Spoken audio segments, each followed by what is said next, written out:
The candles flicker, and in their glow, a world half-forgotten awakens. Imagine the Renaissance, not as the bright and gilded era of art and genius that so many history books extol, but as a realm where shadows lingered at the edge of every revelation, where disease crept silently in the alleys, and where whispers in the dark carried secrets as potent as any masterpiece hung in a gallery.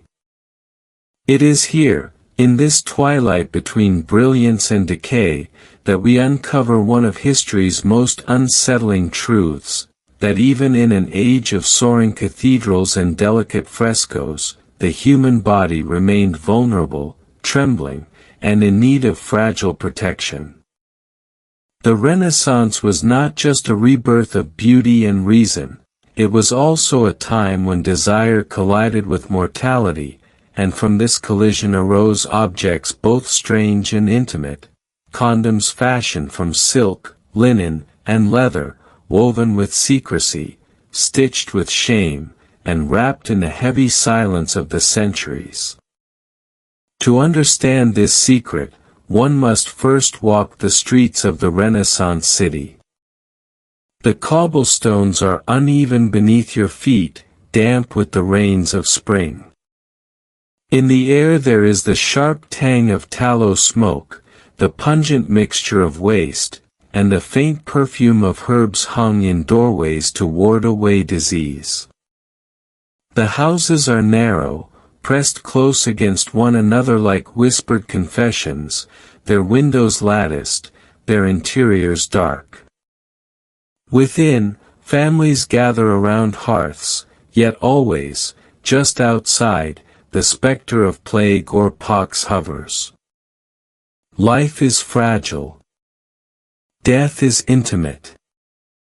And within this fragile life, people still love, still long, still reach for one another in the night.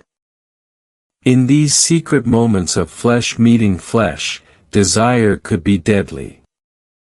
For though the Renaissance sang hymns to human beauty, it was also haunted by venereal disease, by syphilis that ravaged bodies with grotesque lesions, by fevers that stole away lives, by invisible afflictions that seemed, to the fearful, like punishments sent from heaven itself.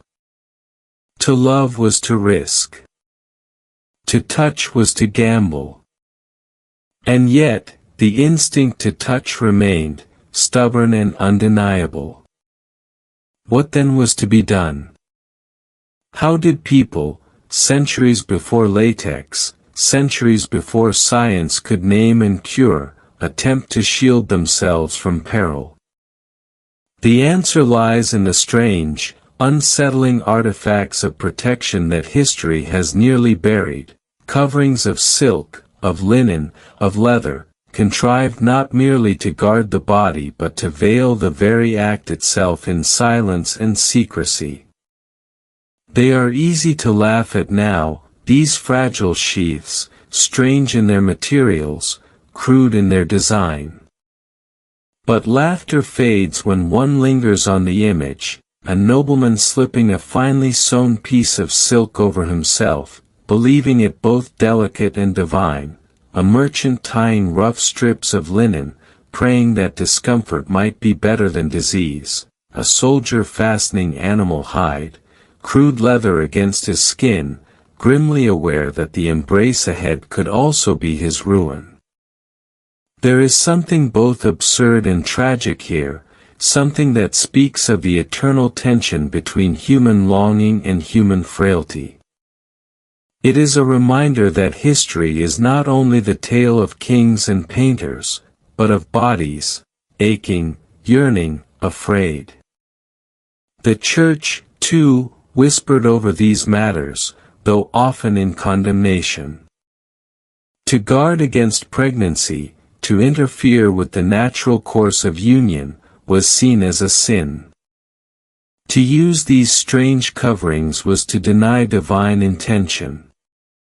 Yet people, caught between doctrine and desperation, made their choices in silence. Behind closed doors, in curtained beds, they reached for scraps of silk, for worn cloth, for the promise of safety hidden in leather. And thus an underground history took shape, a history not written in illuminated manuscripts but sown in secret, carried in the hands of courtesans, merchants, and physicians who knew the stakes. It is this underground history we are about to enter. A history not told in the sweeping arcs of triumph but in whispers, in the creak of bed frames, in the faint rustle of fabric in the dark. It is a history that asks us to listen closely, to imagine carefully, to let go of the bright lights of the Renaissance stage and step instead into its shadows, where human vulnerability speaks louder than the pomp of courts. For the story of Renaissance condoms is not a story of invention alone, but of survival.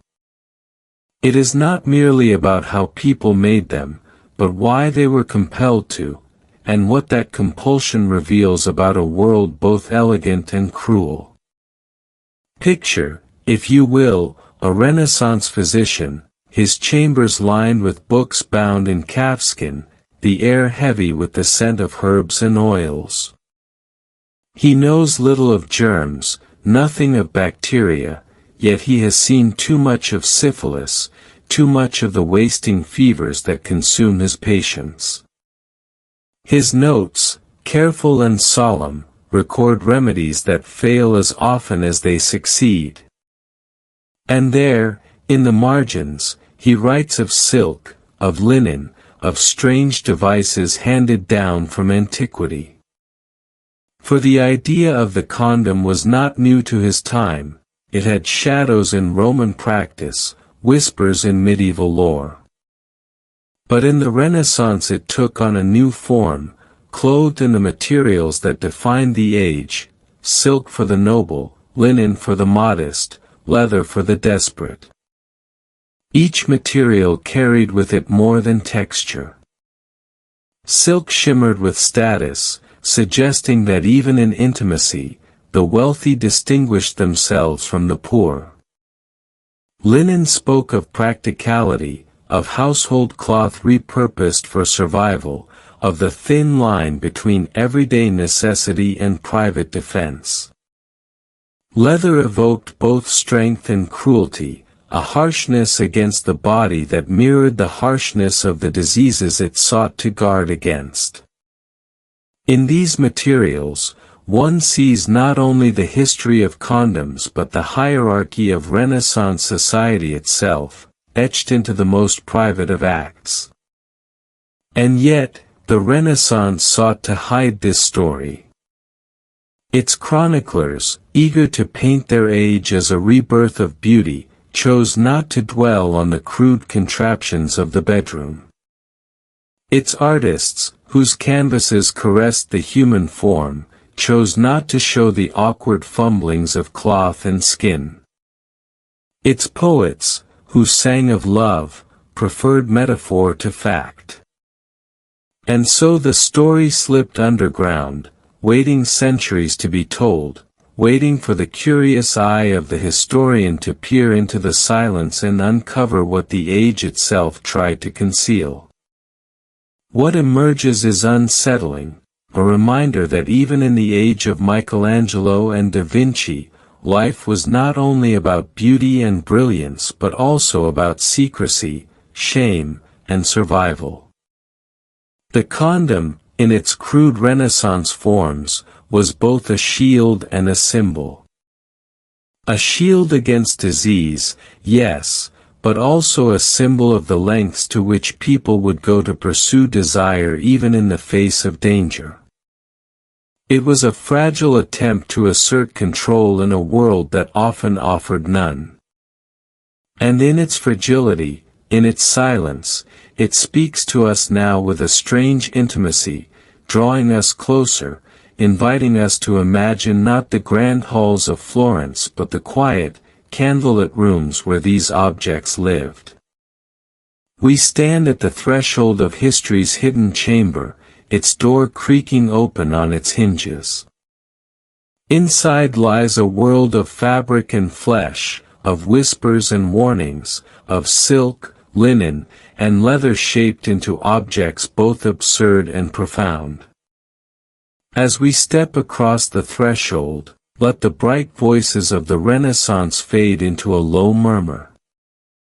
Let the light dim, the shadows deepen. Let us listen, with patience and with unease, to the story that has too long been silenced. The door closes softly behind us, and the chamber of hidden history surrounds us. Imagine again the flicker of candlelight along old plastered walls, the kind that trap shadows in their corners.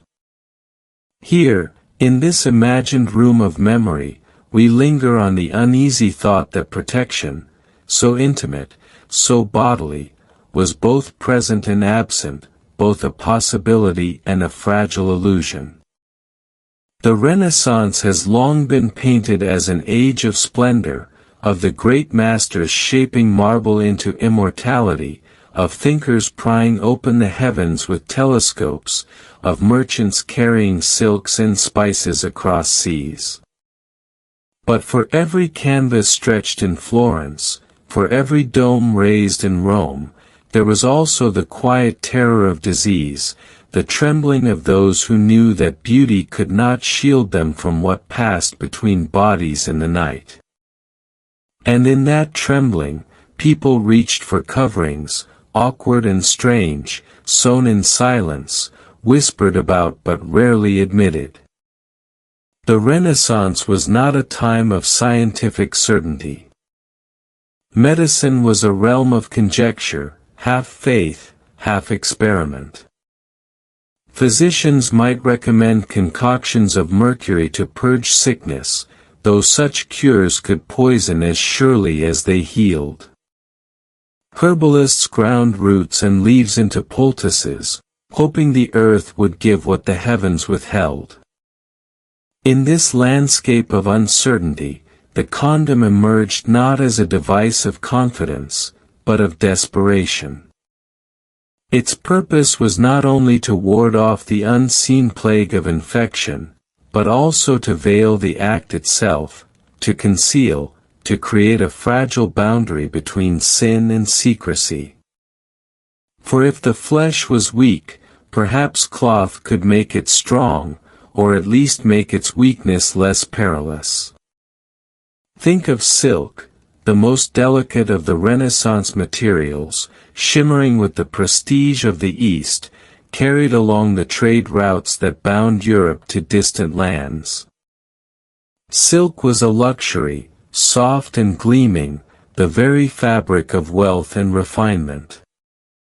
To imagine it cut, sewn, and drawn into intimate use is to confront a paradox, that the same material that adorned gowns and altar cloths might also shield desire in the most private of acts. But that was the nature of the Renaissance, where opulence touched decay, where splendor and secrecy entwined. In silk, the wealthy believed they could guard themselves, turning luxury into armor, beauty into barrier. Yet silk, for all its luster, was fragile. It could tear. It could slip. And in its fragility, it mirrored the illusion of control that Renaissance men and women sought in their pursuit of safety. Linen was different. Linen was the cloth of households, woven on looms in small towns and large, the fabric of bed sheets and garments, of swaddled children and burial shrouds. To repurpose linen into a covering was to take the familiar and render it strange. It carried no shimmer, no pretense of luxury, but it was available, practical, a material that many could reach for. And yet, its very familiarity carried with it an eerie intimacy. The same fabric that touched one's skin in sleep or in death might also stand between bodies in their most secret union. In linen, One senses the desperation of the ordinary, the willingness to endure discomfort in exchange for a fragile hope of survival. It was not glamorous, not elegant, but it spoke of a people unwilling to surrender entirely to fate. Leather, on the other hand, was harsh. Leather was the material of shoes, of belts, of armor. To bring it into the bedroom was to embrace a crude and unsettling reality. Thick, stiff, unyielding, it was a poor companion to intimacy. Yet it was durable, lasting, and in its roughness, it embodied the stark truth that survival often comes at the cost of comfort. Soldiers far from home, men who had seen too much death and disease in camp, might turn to such coverings not for pleasure, but for grim necessity. Leather in the bedroom was a reminder that desire itself could be a battlefield, that the same body which sought warmth might also carry death. The Church looked upon all of this with suspicion, if not outright condemnation. For centuries, the act of interfering with procreation was condemned as unnatural, a sin against divine will. To use a covering was to place human will above God's intention, to shape the course of creation with one's own hands. And yet, beneath this stern doctrine, there lingered the quiet knowledge that sin was inevitable, that desire could not be so easily bound. Priests might thunder from pulpits, but in the shadowed confessionals, they heard stories that betrayed the futility of their proclamations. People sought safety, even if it meant disobedience. People sought pleasure, even if it meant secrecy. And in their secrecy, they created a history that the Church could not erase but only condemn in whispers. Imagine, too, the courtesans of the Renaissance, women of wit and elegance, who moved in the courts of Venice and Florence with power woven from beauty and cunning. They understood more than most the dangers of their profession, and they too turned to these coverings as tools of survival. For them, silk or linen was not only protection but also an instrument, part of the quiet negotiations that determined who lived and who succumbed. These women, half celebrated, half despised, carried within them the unspoken truths of Renaissance intimacy. They knew the fragility of men, the hunger that drove them, the sickness that followed. And in their hands, the condom became not only a shield but a token of power, a secret leverage in a world that gave them little else. It is easy to think of history as light, the gleam of art, the brilliance of ideas, but here, in this hidden story, we find history in the shadows. We find the candles flicker against cloth, the hushed exchange of advice between midwives and physicians, the quiet purchase of silk or linen for purposes never spoken aloud. We find fear etched into the very fabric of intimacy. We find laughter, perhaps, at the strangeness of these contraptions, but beneath the laughter lies unease, for what they reveal is not comedy but tragedy, the endless struggle of humans to touch without suffering, to love without dying. This is why the story matters. For though centuries have passed, the tension remains. Modernity offers its latex and its science, its assurances of safety, its polished explanations of disease. But the impulse is the same, to protect against what desire makes inevitable, to draw a fragile line between longing and loss. To look back at silk, linen, and leather is to see ourselves reflected in shadow, to glimpse the eternal human dance of hunger and fear. These coverings, crude as they were, remind us that history is not merely about what is painted on ceilings but about what is hidden beneath sheets. And so, the chamber of hidden history stretching before us, the silence deepening. We are invited to step further, to move from this threshold into the fuller story, to trace the journey of silk, of linen, of leather, across the tangled landscape of Renaissance life. As we dig deeper, we will peel back another layer of secrecy, another veil over intimacy, until we come to understand not only what these strange objects were, but what they meant to those who used them. Let us, then, take a slow breath. Let us feel the weight of centuries pressing in. Let us hear the murmur of voices, distant yet intimate, calling us into their world. The Renaissance is not gone, it lingers, in shadow, in silence, in the memory of bodies that sought both pleasure and protection. And here, at the threshold, we stand ready to listen. The story begins with silk, soft, shimmering, elusive. To touch it is to feel wealth woven into threads, to glimpse the long journey of caravans and ships, to imagine the hands of merchants counting coins as carefully as priests count prayers. Silk was the Renaissance fabric of status, and in its touch there lingered a promise of delicacy, of refinement, of separation from the coarse and ordinary. It draped queens and courtesans, adorned altars and tapestries, and whispered of worlds far beyond Europe's borders. To find silk in the bedchamber, not as a garment but as a shield, is to uncover one of the most haunting paradoxes of the age, that the very fabric of beauty was also pressed into service as a fragile barrier against desire's dangers.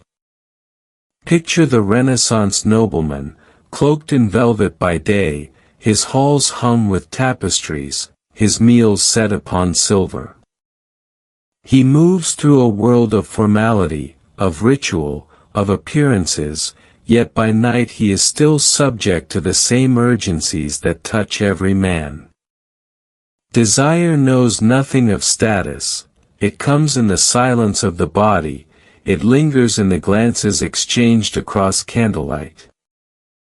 And so he reaches for silk, not for display this time, not for show, but for protection. He believes, or convinces himself to believe, that the fineness of the material will carry with it some measure of safety, some invisible power to preserve him from the unseen threats that lie hidden in intimacy. But silk was never only material, it was a symbol. To use silk was to affirm one's place above the common, even in secrecy.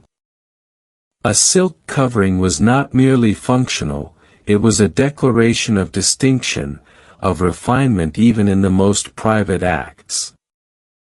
And yet beneath this refinement lurked irony, for silk, delicate and easily torn, offered little true security. The nobleman may have imagined himself guarded, but in truth he was as vulnerable as the peasant with his coarse cloth. In this, silk embodied the Renaissance itself, an age of splendor veiling fragility, of grandeur shadowed by decay. The sourcing of silk in Renaissance Europe was itself wrapped in secrecy and distance.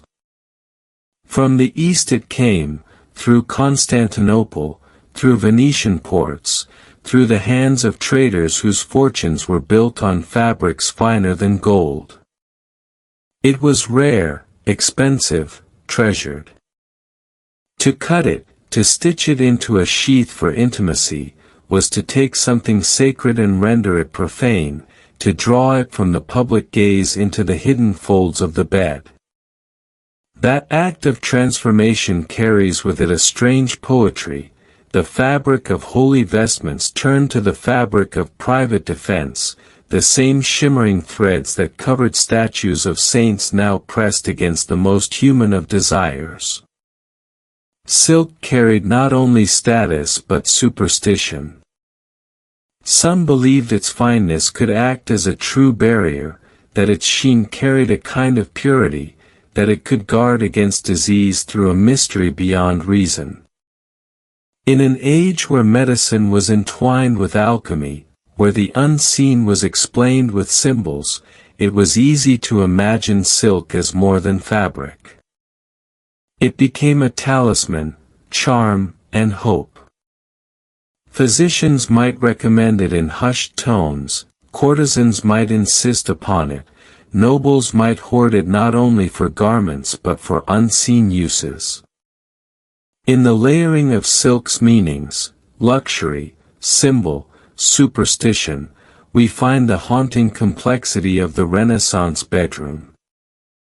Consider the courtesan draped in silk robes, her chamber perfumed, her laughter echoing softly over candlelight. She knows her patrons, knows their secrets, and she knows, too, the dangers they bring. For her, silk coverings were not only shields but instruments of negotiation.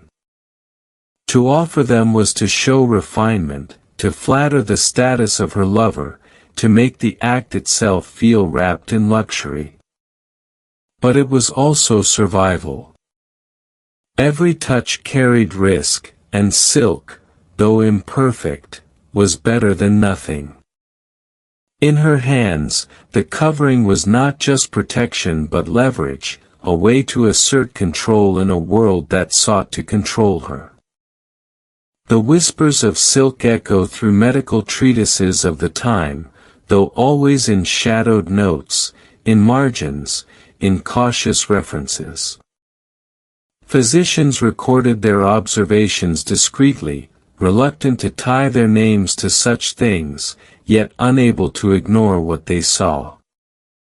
Some noted its efficacy, others doubted. All sensed that they were treading dangerous ground, for the Church did not look kindly upon such discussions.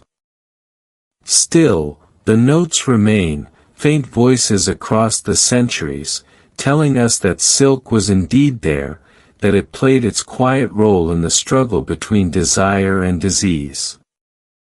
And so, silk becomes more than fabric. It becomes a character in our story, a whisper of wealth in the midst of fear, a fragile veil stretched across intimacy. It was soft yet sharp in meaning, delicate yet heavy with symbolism. To trace its presence is to follow a thread through the hidden corners of Renaissance life, through chambers where love and fear shared the same bed, through moments where splendor and secrecy were one. Silk, shimmering in candlelight, carries us deeper into this story of coverings, of shadows, of the uneasy balance between longing and survival. Night fell over Thebes with a softness that belied the weight of secrets it concealed. The coolness of the desert air drifted in through latticed windows, carrying with it the faint perfume of lotus blooms drifting on the Nile.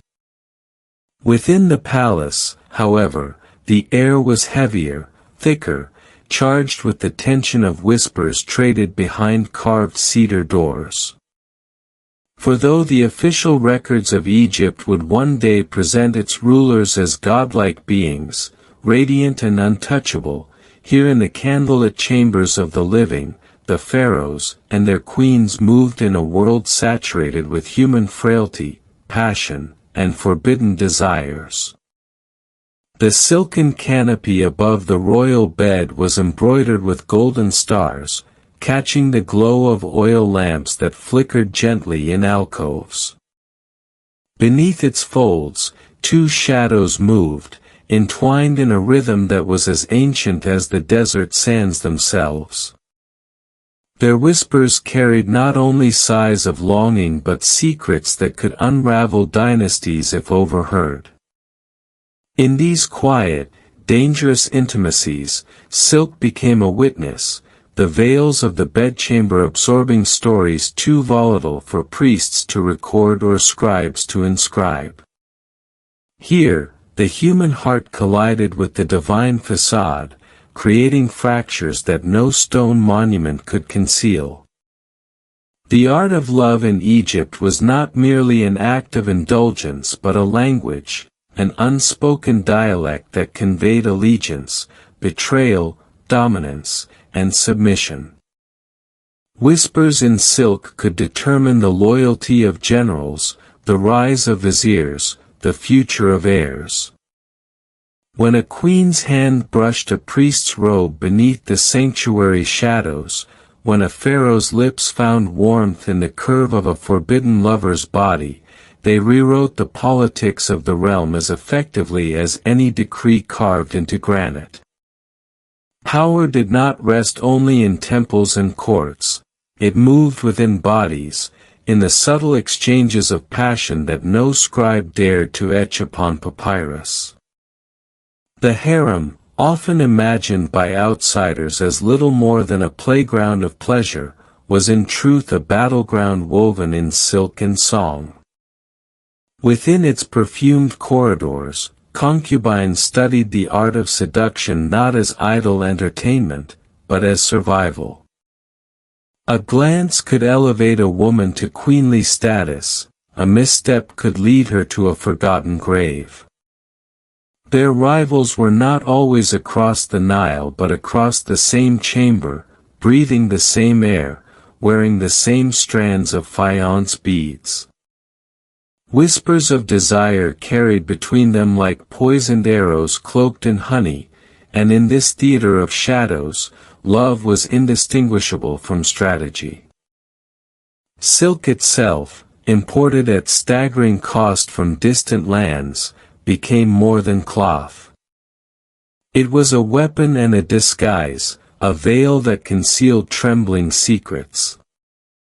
Draped across statues of Hathor, goddess of love, silk offered divine beauty to mortal eyes. Wrapped around the hips of dancers, it became a promise of forbidden ecstasy. The pharaohs understood this duality. They cloaked their partners in fabric as soft as moonlight, only to draw it away when the god's eyes were averted, revealing truths that could never be spoken in daylight. Yet, beneath the shimmer of candlelight, there was always an unease. For the act of surrender, the surrender of body and will, brought with it both liberation and danger.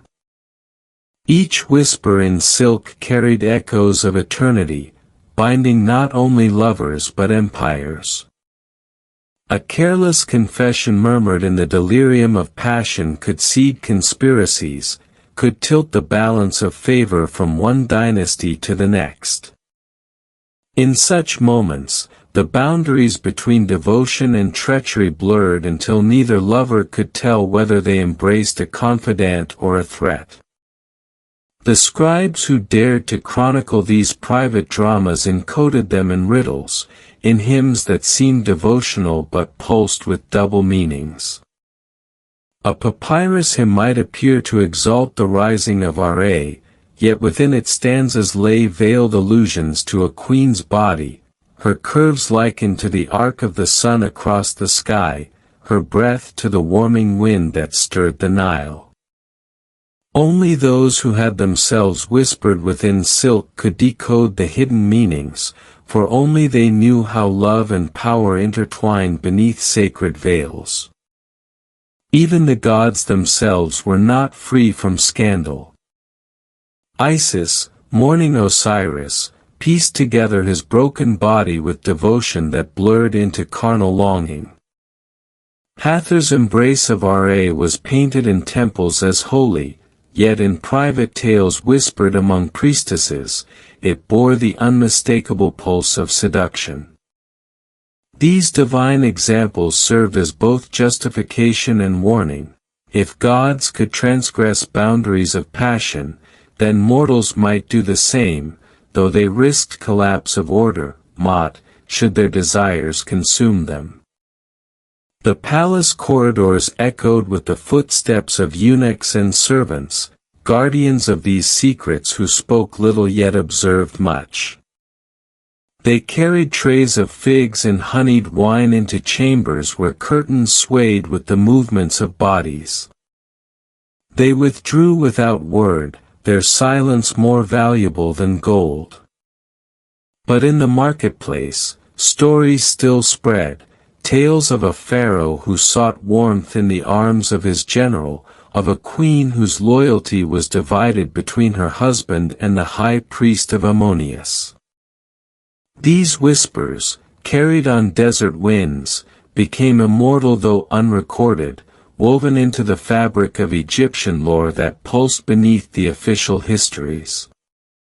A single silk scarf could tell a story more potent than any monument. Torn in passion, stained with tears or blood, it carried the scent of secrets meant to vanish in the night. Some were buried with their owners, concealed beneath wrappings of linen, hidden from eternity's judgment. Others survived, pressed into tomb walls as painted murals of music and dance, their movements frozen yet alive with the suggestion of intimacy. And in those moments, the stone itself seemed to whisper, as though determined to preserve the truths the scribes dared not. At dawn, when the sun rose over the Nile and painted the desert with gold, the whispers fell silent. Silk was folded neatly, perfumes extinguished, masks restored. The pharaoh emerged radiant, untouchable, godlike, the previous night's tremors concealed beneath the weight of ceremony. The queen smiled with poise, her body veiled in linen, her coal-darkened eyes betraying nothing of the secrets she carried. Courtiers bowed, priests chanted, scribes prepared their styluses, all unaware, or pretending not to know, that what bound the empire together was not only decree and law, but the fragile thread of whispered passions that could shatter with a single betrayal. The people of Egypt saw only what they were meant to see, gods upon the earth, radiant with divinity. But beneath silk, beneath skin, beneath the careful facade, there were only mortals, aching, desiring, conspiring, whispering. And in those whispers, history was written, though never inscribed. For history, after all, has always belonged not to the scribes who record the victories of kings, but to the silk that remembers the murmurs of the night. There is a silence that surrounds the body in history, a silence filled with whispers of cloth and murmurs of shame. In the Renaissance, when flesh was exalted on canvas yet condemned from the pulpit, the human form became a battleground where sanctity and desire collided. Nowhere was this tension more evident than in the fragile membranes of silk, linen, and leather, materials stitched into objects whose purpose was as secret as it was scandalous. They were neither garments nor relics, neither wholly medical nor wholly erotic, yet they lived in the twilight between necessity and sin. To speak of them aloud was dangerous, to use them was more dangerous still. And yet, across courts, brothels, apothecaries, and hidden chambers of physicians, they found their place, the veils of protection, the temples of the flesh. The Renaissance had given Europe a fever for rediscovery, manuscripts unearthed from dusty monasteries, anatomical drawings peeled back to reveal the sacred geometry of veins and sinews, maps spreading across parchment like new veins of the world itself. Within this fever burned another hunger, one more private, one less proudly displayed. The body, now dissected and celebrated in oil and ink, was also threatened by invisible scourges, poxes that ate away the nose, fevers that turned lovers to corpses, diseases that seemed to mock the very idea of divine order. Against these specters, people sought shields. But shields of steel and wood belonged to battlefields. Here, the battleground was intimate. Here, silk and linen were pressed into service, twisted into barriers meant to preserve life, reputation, and pleasure alike. The temples are not churches of stone and stained glass, but chambers of skin, sanctuaries both exalted and reviled. To the devout, the body was a temple of God. To the fearful, it was a temple easily corrupted, overrun with carnal demons. And to those who stitched and sold these strange objects of silk and leather, the body was both temple and marketplace, a site of trade and a vessel of sin.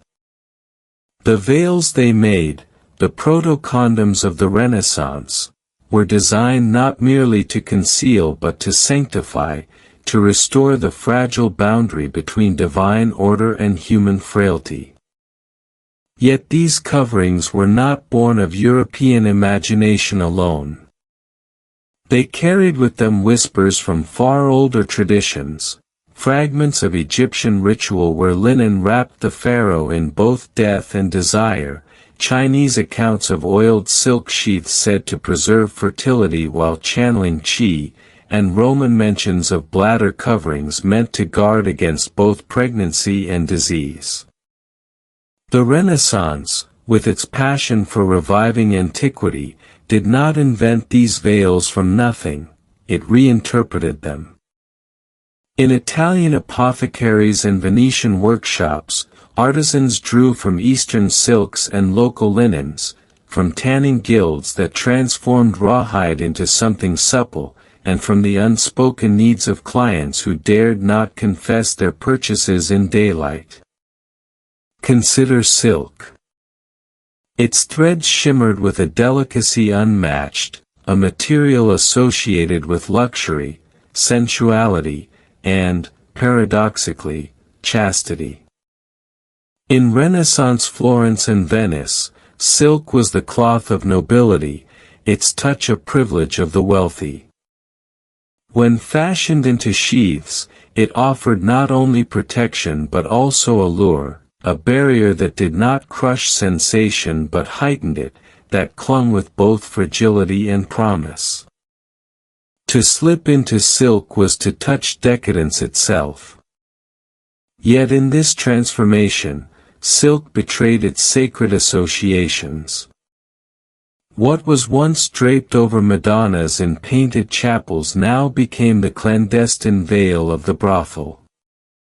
It was a sacrilege stitched in private, and the paradox was not lost on those who used it. Linen carried a different weight.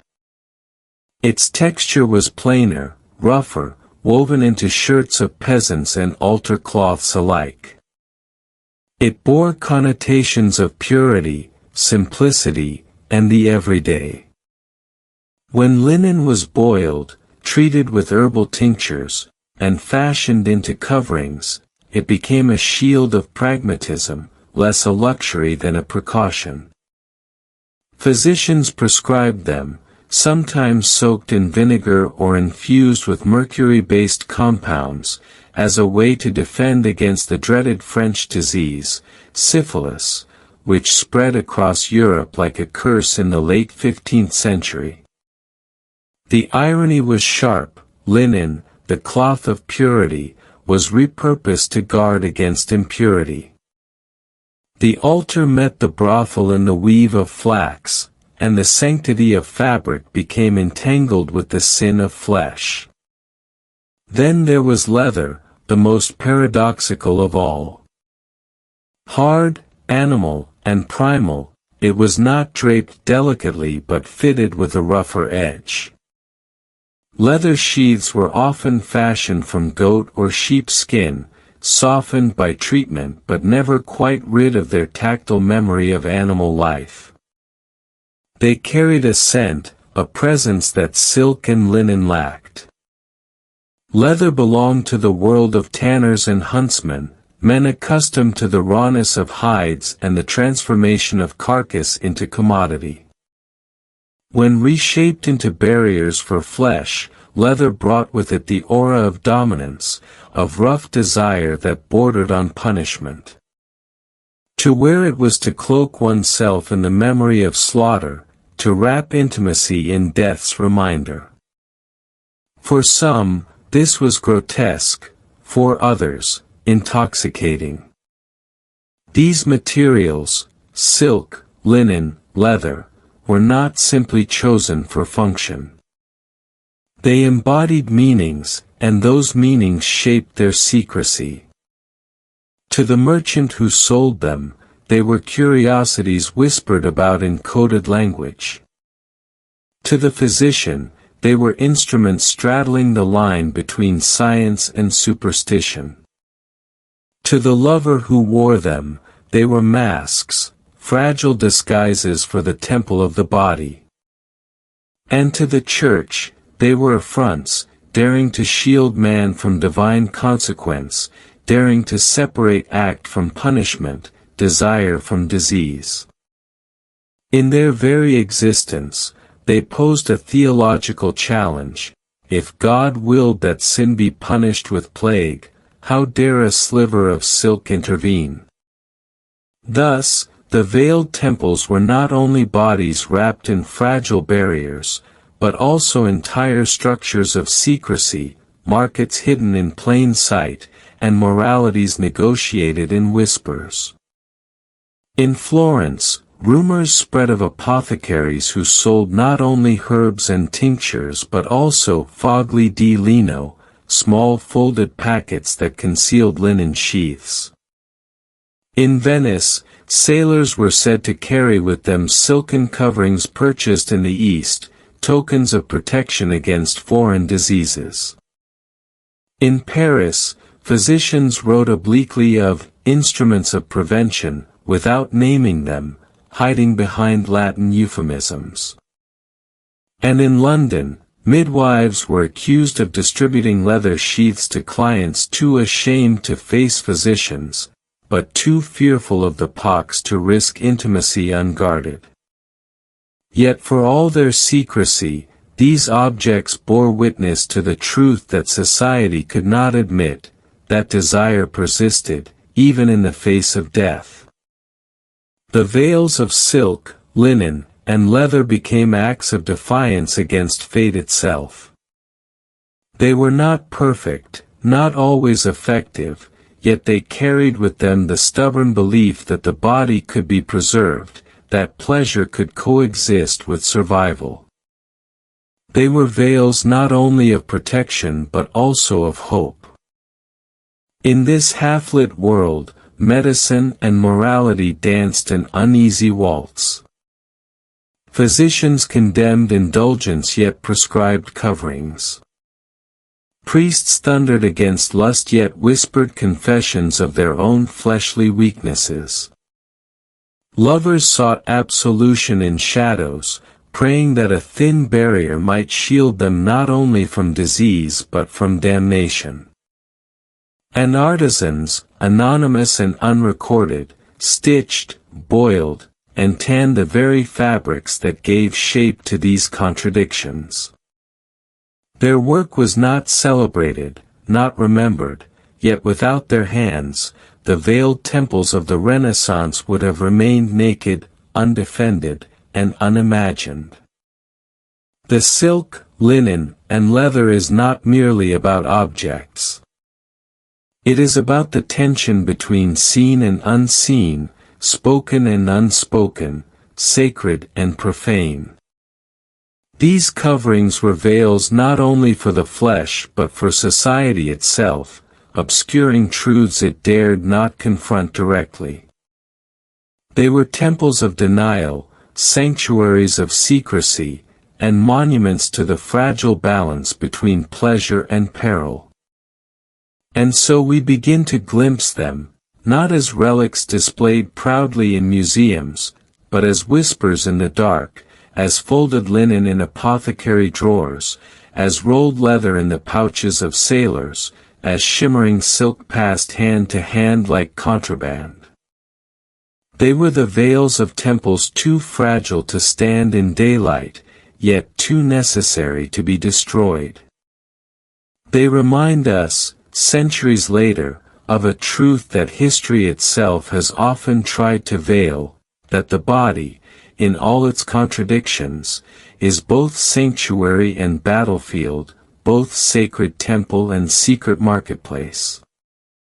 The whisper of silk and linen did not fade with the Renaissance day, it stretched into the shadows of night, into chambers where candles flickered, and into hearts burdened with desire and dread. In those veiled temples, intimacy and mortality intertwined so closely that one could hardly discern which dictated the other. Lovers approached their clandestine work with reverence and fear, as if touching the body without protection risked more than flesh alone. A linen sheath might be boiled, scented with herbs, sprinkled with vinegar, and then folded delicately, a ritualistic act that combined the pragmatism of medicine with the ceremonial rhythm of prayer. In these moments, the simple act of donning a protective covering became a liturgy, a meditation on vulnerability and survival. The artisans who crafted these objects were often anonymous, their names lost to history, yet their hands shaped culture in ways profound and intimate.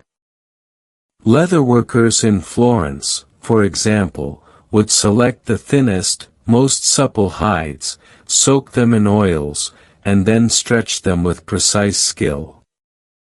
A single imperfection could render the piece useless, a failure not only of material but of promise. Silk sheaths required even greater delicacy. Imported from the East, the threads were both fragile and expensive, demanding a precision akin to embroidery. The weaver or tailor who fashioned them operated in a space between artistry and secrecy, aware that their product was both illicit and essential. And linen, humble yet resilient, carried with it the logic of the physician, treated to repel contagion, designed to endure friction. It embodied the marriage of science and craft, the attempt to assert control over the body and its unseen threats. In apothecaries and workshops, these objects circulated in silence. Buyers rarely spoke aloud of their purpose, their intentions were cloaked in euphemism or deferred to chance. A merchant might list small packets of fine cloth among incense and herbs, or tan sheets among gloves and stitched pouches. Sometimes the instructions were whispered directly, a momentary confession that vanished with the closing of a door. Here, as in many aspects of Renaissance life, commerce and secrecy were inseparable. The objects themselves, though small, carried weighty consequences: health, reputation, even spiritual welfare. The act of purchasing a silk or leather sheath was not merely transactional, it was an acknowledgement of mortality and moral risk, a quiet negotiation with fate. The Church observed these transactions with suspicion and horror. Preachers thundered against lust, warning that the use of such devices constituted interference with divine law. Sin, after all, could not be circumvented by fabric or leather. A bishop in Venice declared that any device placed upon the body to prevent conception mocks God's providence, and those who employ it invite both spiritual and corporal punishment. Yet even in this climate of condemnation, the objects persisted. They survived in the very gaps between authority and practice, in whispered commerce, and in the private negotiations of lovers and midwives. The Church's denunciations amplified their allure, turning functional coverings into symbols of both transgression and protection. In this interplay, morality became both a barrier and a driver of innovation. Medical texts of the period, by contrast, were cautious but revealing. Physicians like Gabriele Falloppio had already described linen sheaths as prophylactic devices, yet later medical writers oscillated between explicit instruction and oblique reference. Latin euphemisms abounded: instrumenta tutelli, protective instruments, or indumenta preservativa, clothing of preservation. The language was clinical, yet tinged with moral anxiety. Prescriptions often included elaborate preparations: linen soaked in herbal decoctions, leather treated with oils and aromatic resins, silk occasionally steeped in perfumes thought to repel disease. The rituals surrounding these devices reinforced their significance, transforming them from mere coverings into symbols of negotiation between health, morality, and desire. Across Europe, their use reflected social and geographic variations. In Florence, silk predominated among the wealthy, delicate and shimmering, an erotic luxury. In Paris, linen remained the pragmatic choice for middle-class households seeking protection without scandal. Leather traveled with soldiers and sailors, prized for durability and effectiveness over comfort.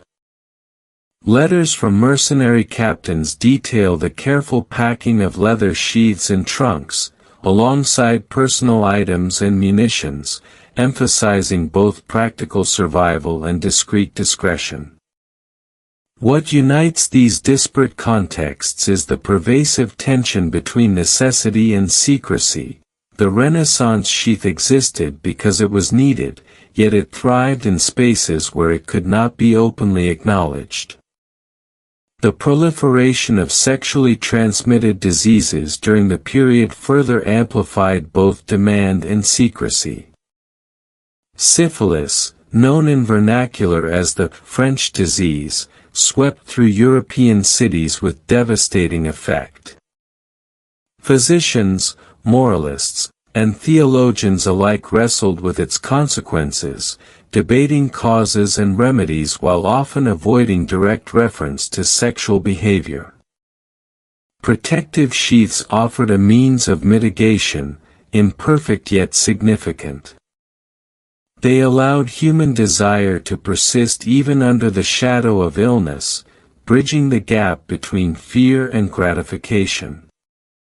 To use them was an act of both survival and subtle rebellion, a negotiation of agency in a world dominated by religious and civic authority. Ritual and secrecy intertwined in other ways as well. Midwives often acted as mediators, distributing linen sheaths with whispered instructions, offering advice on treatment and hygiene, and providing knowledge that lay outside the reach of formal medical institutions.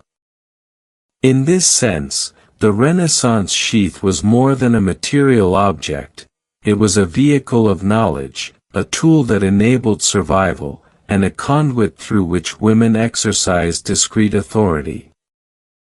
Their hands shaped both the physical object and the social context, making them guardians of intimacy and conduits of clandestine expertise. Satire and literature of the time also reveal the cultural ambivalence surrounding these devices. Playwrights and pamphleteers referred obliquely to French silk or tan sheets as metaphors for moral weakness or cunning ingenuity. Erotic poetry alluded to silk's delicacy and leather's toughness, using the textures of material to evoke both sensation and caution. In such texts, the sheath becomes a character in its own right, simultaneously object of desire, instrument of control, and emblem of societal anxiety. Through humor and metaphor, writers captured the contradictions at the heart of Renaissance intimacy, the tension between indulgence and restraint, visibility and concealment, morality and necessity. Even as European cities grew, trade routes expanded, and material culture evolved, the sheaths of silk, linen, and leather persisted. They were adapted, repurposed, and transmitted across generations, leaving traces in the minutiae of commerce, in letters, and in anecdotal evidence. They became more than protective devices, they were markers of social identity, artifacts of negotiation, and symbols of the human struggle to reconcile desire with risk. To understand them fully is to understand the ways in which Renaissance society managed both its fascination with the body and its terror of consequence. Yet the story is not solely of human ingenuity or moral anxiety. It is also a story of fragility. Silk frayed, linen tore, leather cracked. Each object was impermanent, a temporary shield against forces larger than itself, disease, shame, judgment. The impermanence of the materials mirrored the impermanence of human security. Every sheath was an acknowledgement of vulnerability, a recognition that intimacy was always provisional, that pleasure came with peril, and that even the most carefully wrought barrier could fail. In this recognition lies a profound lesson of the Renaissance, that the body, desire, and morality are intertwined in ways that cannot be fully controlled, only negotiated. By the end of this period, the Renaissance sheath had achieved both practical and symbolic significance. It demonstrated the persistence of human need, the ingenuity with which it could be addressed, and the ways in which social, moral, and religious pressures shaped even the most intimate behaviors. It also revealed the paradox of secrecy: the more forbidden the object, the more persistent its use. In hidden drawers, whispered conversations, and carefully coded transactions, the Renaissance sheath endured, bridging the gap between what society demanded and what individuals sought. It became a silent witness to human resilience, improvisation, and desire. The veiled temples of silk, linen, and leather thus stand as monuments to contradiction. They embody the tension between protection and pleasure, secrecy and necessity, body and soul. They were simultaneously sacred and profane, practical and symbolic, ephemeral and enduring. To reconstruct their history is to follow threads that wind across chambers of morality, medicine, commerce, and intimacy, revealing the spaces in which the Renaissance negotiated the unspoken truths of human desire. In these objects, small and often overlooked, we encounter a mirror of society itself. The temples they inhabit, bedchambers, workshops, apothecaries, and hidden corners, are the stages on which human contradictions played out. They remind us that intimacy is never merely personal, never solely private. It is mediated by culture, morality, and material, shaped by the dual forces of fear and longing. And in this mediation, the Renaissance sheath becomes more than a relic, it becomes a symbol of the persistent, unbroken thread of human ingenuity, secrecy, and survival. Thus, one sees clearly the layers that define the Renaissance approach to desire. Materials, rituals, markets, and metaphors intertwined in a lattice of secrecy and necessity. Silk shimmered with temptation, linen bore the weight of pragmatism, leather carried the echo of mortality. Together, they form the architecture of veiled temples, fragile, hidden, yet resilient. They remind us that history is not only written in grand deeds and declarations, but also in the quiet, almost invisible acts of negotiation, concealment, and care that preserve both life and intimacy. The Renaissance dazzles us with images of gilded cathedrals, painted frescoes stretching across vaulted ceilings, and noblemen cloaked in velvet whose wealth seemed limitless.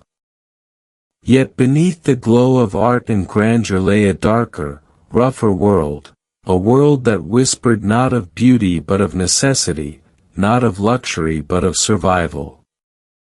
Here, desire was confronted by disease, and intimacy became a battlefield where pleasure was weighed against peril. It was in this shadowed landscape that leather, coarse and unyielding, found its way into the story of protection, shaping one of the strangest chapters in the hidden history of condoms. Leather was not silk, whose softness teased the senses with an illusion of refinement, nor was it linen, which bore the humble familiarity of everyday cloth. Leather was something else entirely, the skin of the animal, transformed into a second sheath of flesh. It carried with it the weight of slaughter, the memory of the knife, the smell of the tanner's vat. To imagine it pressed into the most private of spaces is to summon a discomfort that borders on horror, and yet for many in the Renaissance, leather offered what other materials could not: durability, resilience, and a barrier they believed strong enough to stand against the invisible tide of contagion. Picture the dim light of a tallow candle flickering against a chamber wall, illuminating a strip of leather softened with oil, prepared by some careful hand. It would be stitched into shape or cut crudely to resemble a pouch, the seams rough against the skin. The thought of it chafing, its edges catching against tender flesh, evokes a strange unease. Yet this was not about indulgence. It was about desperation. The shadow of disease, syphilis, newly raging across Europe with grotesque fury, hung over every act of intimacy like a death sentence. And so the leather sheath, harsh though it was, became a grim talisman against dissolution, a fragile hope carved from the hide of an animal. Leather carried with it associations that made it both useful and unsettling. It was the material of armor, of boots, of belts. To wear it was to prepare for battle. In this way, the leather condom was not unlike a soldier's cuirass, a rough shield for the most vulnerable of organs. Men who spoke of it often joked in martial metaphors, calling it a helmet, a guard, a cuirass of desire. But beneath the laughter was unease. For though it promised protection, its presence reminded them of mortality, of the sickness that might consume them should they risk the act bare. Every embrace, then, carried the sense of combat, of a struggle against an unseen enemy. The very act of donning such a sheath transformed passion into a ritual of defense, turning the bedchamber into a battlefield of shadows. The preparation of leather sheaths was itself a secretive craft, whispered about in the same breath as charms, potions, and remedies. Some were said to be softened with oils infused with herbs, meant not only to make the material more pliant but also to ward off disease through the supposed powers of plants. Others were smoked, stretched, or boiled to increase their durability. In certain cases, they were designed to be tied with cords, creating an unnerving image, the most intimate part of the body bound in knots, restrained by rough laces, as though chained by necessity. This intimacy was reduced to mechanics, stripped of romance, transformed into an uneasy negotiation between the desire to touch and the terror of what touch might bring. There is an almost tragic poetry in the thought of these objects, hidden away in drawers, wrapped in cloth, waiting for their moments of use. Unlike the silken sheaths cherished by the wealthy, or the linen squares tucked discreetly into trunks, the leather sheath carried none of the elegance of secrecy. It was crude, heavy, and undeniable. Its very presence told a story of fear, of caution, of a willingness to endure discomfort rather than risk the horrors of disease. And yet, for all its strangeness, it endured, whispered about in taverns, carried in the pouches of traveling merchants, exchanged between men like curious relics of survival. But what did the women think, when confronted with such objects? Diaries and letters, rare though they are, suggest a mingling of amusement and resignation. Some regarded the sheaths with a kind of grim acceptance, preferring the roughness of leather to the certainty of illness. Others described them with disdain, speaking of pain, of chafing, of encounters that felt less like acts of passion and more like negotiations with stone. To be with a man so armored was, in their eyes, to be reminded constantly of the stakes, of the death that loomed outside the chamber door. The leather sheath was no veil of mystery, no silken indulgence. It was the cold reality of survival pressed against the skin.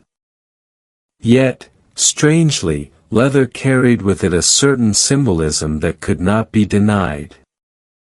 To use it was to admit the seriousness of desire, to acknowledge that intimacy was not a careless indulgence but a dangerous ritual. In this way, the leather sheath was almost sacramental, a grim acknowledgement of the dual nature of the flesh, its capacity to bring joy, and its capacity to bring ruin. Those who used it stepped into the chamber with the knowledge that passion was always shadowed by peril, and that the only way forward was through the embrace of discomfort. The courtesans of the time, always pragmatic, were not blind to this. They insisted upon leather sheaths with certain clients, particularly those whose appetites were rough or whose reputations carried whispers of disease. For them, the sheath was less about pleasure and more about protection, a fragile wall that stood between their bodies and the collapse of all they had built. Some courtesans, it is said, kept small collections of such sheaths, prepared in different sizes, oiled and hidden in boxes among perfumes and jewels.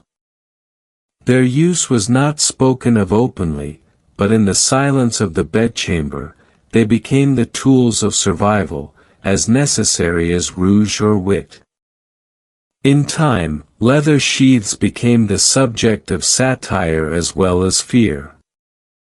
Poets mocked them in bawdy verse, playwrights slipped sly references into their scripts, and painters hinted at their existence in the background of allegorical works. They were both a secret and a joke, a thing whispered about in corners yet laughed about in public. This duality reflected the Renaissance itself, an age of brilliance shadowed by darkness, of beauty entwined with decay. To laugh at the leather sheath was to disguise unease, to pretend that death was not present in the room even as its shadow grew longer. And yet, beneath the laughter, the unease never vanished. For those who used the leather sheath, the knowledge was always present. This was a barrier made not for pleasure, but for survival. To feel its roughness was to be reminded of mortality. To smell its oiled surface was to recall the tanner's vat, the flayed hide, the death of the animal. Every sense, every touch, was layered with echoes of survival and decay. And so the leather sheath, crude though it was, became something more than an object. It became a symbol of the human struggle against unseen forces, an emblem of the strange ways in which desire and death are forever entwined. The act of wearing leather upon the most intimate of flesh carried with it a strange irony. For leather was never meant to be tender. It was the material of straps, of bridles, of boots that endured mud and blood. It bore the smell of the stable, the sting of the lash, the creak of saddles and harnesses. To transform it into a sheath for passion was to twist its nature, to demand softness from what was born of violence. The leather sheath thus became an uncanny object, as though the bedchamber had been borrowed from the battlefield, as though desire itself had been forced into armor. And this irony was not lost upon those who whispered of it in taverns, their voices lowered, their laughter edged with unease. They called it the soldier's glove, the rider's shield, the mercenary's mask. Always the metaphors returned to violence, to war, to the memory that flesh itself was under siege. Tanners, though never openly acknowledged, were complicit in this transformation. In the districts where leather was worked, the stink of urine and lime thick in the air, one might find whispers of commissions made in private. A wealthy patron or a desperate physician might approach with quiet instructions, to prepare leather of a certain thinness, supple yet resilient, shaped into a pouch. The craftsmen obliged, though they rarely asked questions, and the finished sheaths found their way into hidden drawers and traveling trunks. Some were plain, stitched crudely, others bore faint embossings, patterns not unlike those found on belts or gloves, as if to cloak their vulgar purpose beneath a thin veil of artistry. Yet all carried with them the same scent, the same reminder of animal death, the same uneasy blend of craft and necessity. Leather, unlike silk or linen, did not yield easily to the touch. Even when softened with oils, it carried a weight, a rigidity that intruded upon intimacy. Contemporary anecdotes speak of men who complained of numbness, of women who spoke of discomfort, of couplings that felt more mechanical than passionate. And yet the sheath endured, because its promise was not pleasure but defense. In the shadow of syphilis, this new, raging sickness that bloated the body, ulcered the flesh, and gnawed at the bones, comfort became secondary to survival. To don leather was to accept inconvenience as the price of endurance, to submit to roughness as the toll for continuing to live and to desire in a world increasingly marked by decay. One might imagine the scenes in which such objects were used. A merchant, wealthy from spice or wool, enters the chamber of a courtesan with a heavy pouch at his belt. The firelight flickers as she reaches for her perfumes, while he, with uneasy hands, produces the sheath. The silence that follows is telling, she understands the necessity, he accepts the awkwardness, and between them the act becomes less about passion than about strategy. The embrace is still sought, the hunger still burns, but now it is filtered through layers of leather and fear. What should have been tender becomes guarded, what should have been vulnerable becomes armored. And in that transformation lies the unsettling truth of Renaissance intimacy: it was always shadowed by death. There were stories, too, of leather sheaths passed between men as tokens, as curiosities. Soldiers, traveling from campaign to campaign, carried them as they carried daggers or relics, muttering that such things were as essential as bread or water. Sailors on long voyages bartered them in ports, alongside spices and trinkets, as though protection could be measured in the same way as cloth or coin.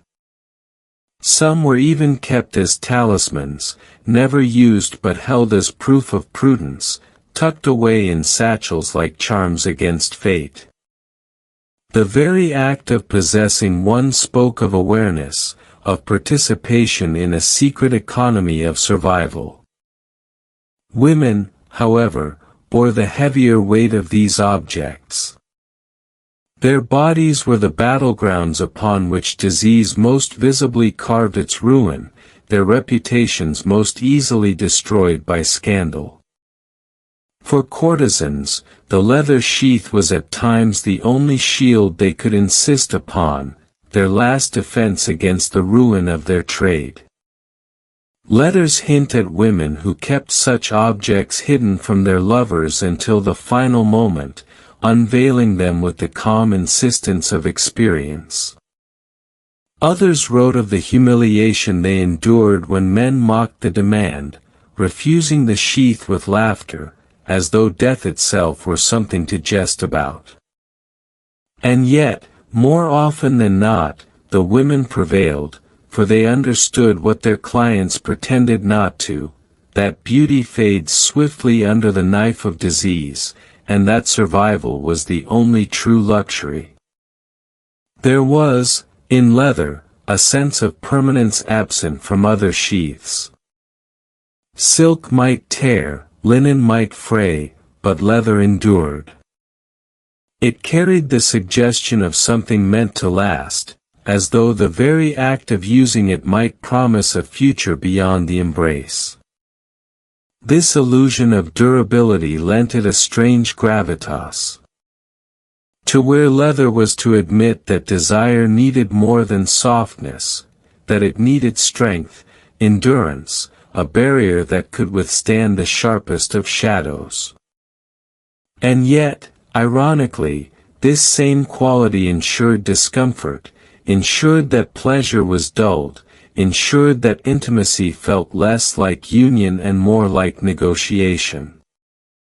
It was a paradox: the stronger the barrier, the weaker the sensation, the greater the protection, the sharper the reminder of why protection was needed at all. Among the physicians of the era, leather sheaths were sometimes recommended with an authority born not of science but of desperation. Lacking understanding of germs, of microbes invisible to the eye, doctors instead spoke of humors, of vapors, of contagions carried in fluids and breath. To them, the sheath was a filter, a crude stopper that might keep the poison contained. Some even prescribed them directly, advising patients to use sheaths of leather soaked in vinegar or wine, believing the acidity might burn away disease. These recommendations traveled from city to city, spreading through medical tracts that mixed superstition with practical observation. To read them now is to glimpse a world fumbling in darkness, grasping at whatever tools it could find, even if those tools cut as much as they shielded. In art, the presence of leather sheaths was rarely acknowledged openly, yet their ghost lingers in allegories and satires. Engravings of Venus and Mars, in which the god of war dons not only armor upon his chest but subtle coverings below, hint at the dual nature of flesh as both weapon and vulnerability. Carnival plays, bawdy and mocking, made sly allusions to men armored in bed, to women who preferred their lovers bound in hide. These jests allowed audiences to laugh at what frightened them, to cloak dread in humor.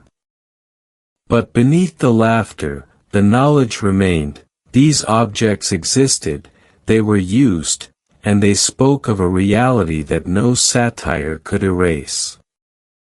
And so the leather sheath endured in the Renaissance imagination, half joke, half relic of survival. It was neither romantic nor beautiful, but it was necessary. It embodied the truth that desire could not be separated from danger, that intimacy required negotiation with mortality. To touch another was to gamble, and leather was the stake laid upon the table.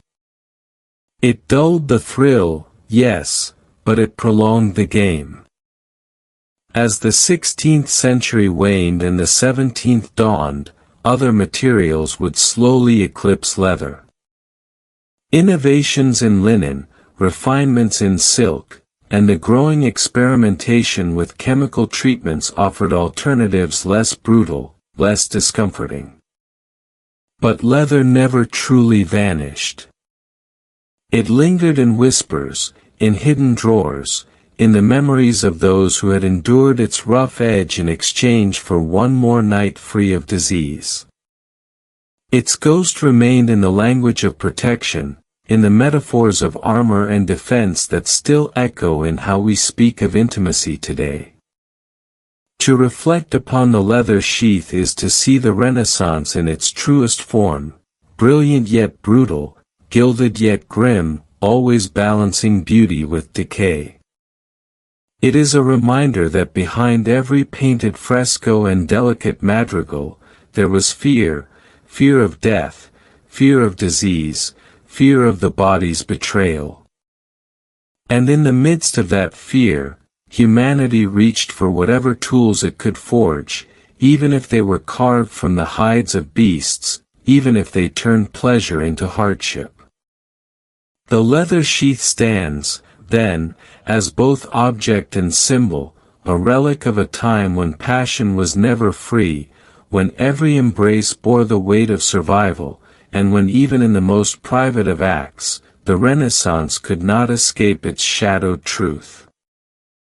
There is a quiet stillness in the vaulted chambers of the Renaissance hospital, a stillness broken only by the muffled footsteps of monks in sandals, or the soft crackle of tallow candles set in iron sconces along the walls. The air smells faintly of herbs, sage, rosemary, wormwood, and rue, steeped in boiling pots and ground into powders, their aromas mingling with the sharper tang of vinegar and the damp mildew of stone. These were the sanctuaries where the body was studied and mended, where medicine and morality intertwined with an uneasy intimacy, where the questions of health were rarely detached from questions of sin.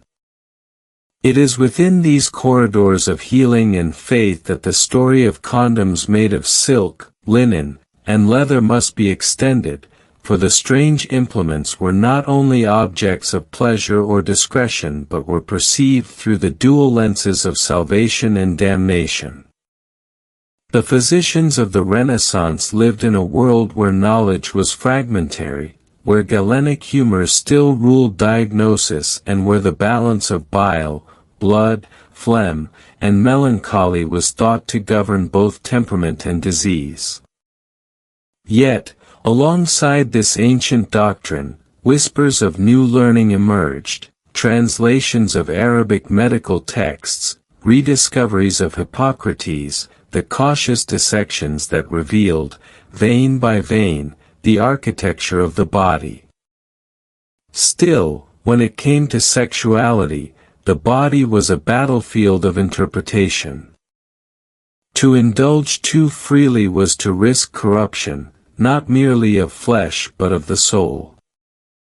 The diseases that spread silently in the brothels and beds of the cities, what they called the French disease, or the Neapolitan sickness, were perceived not simply as medical afflictions but as divine punishments, scourges upon the lascivious.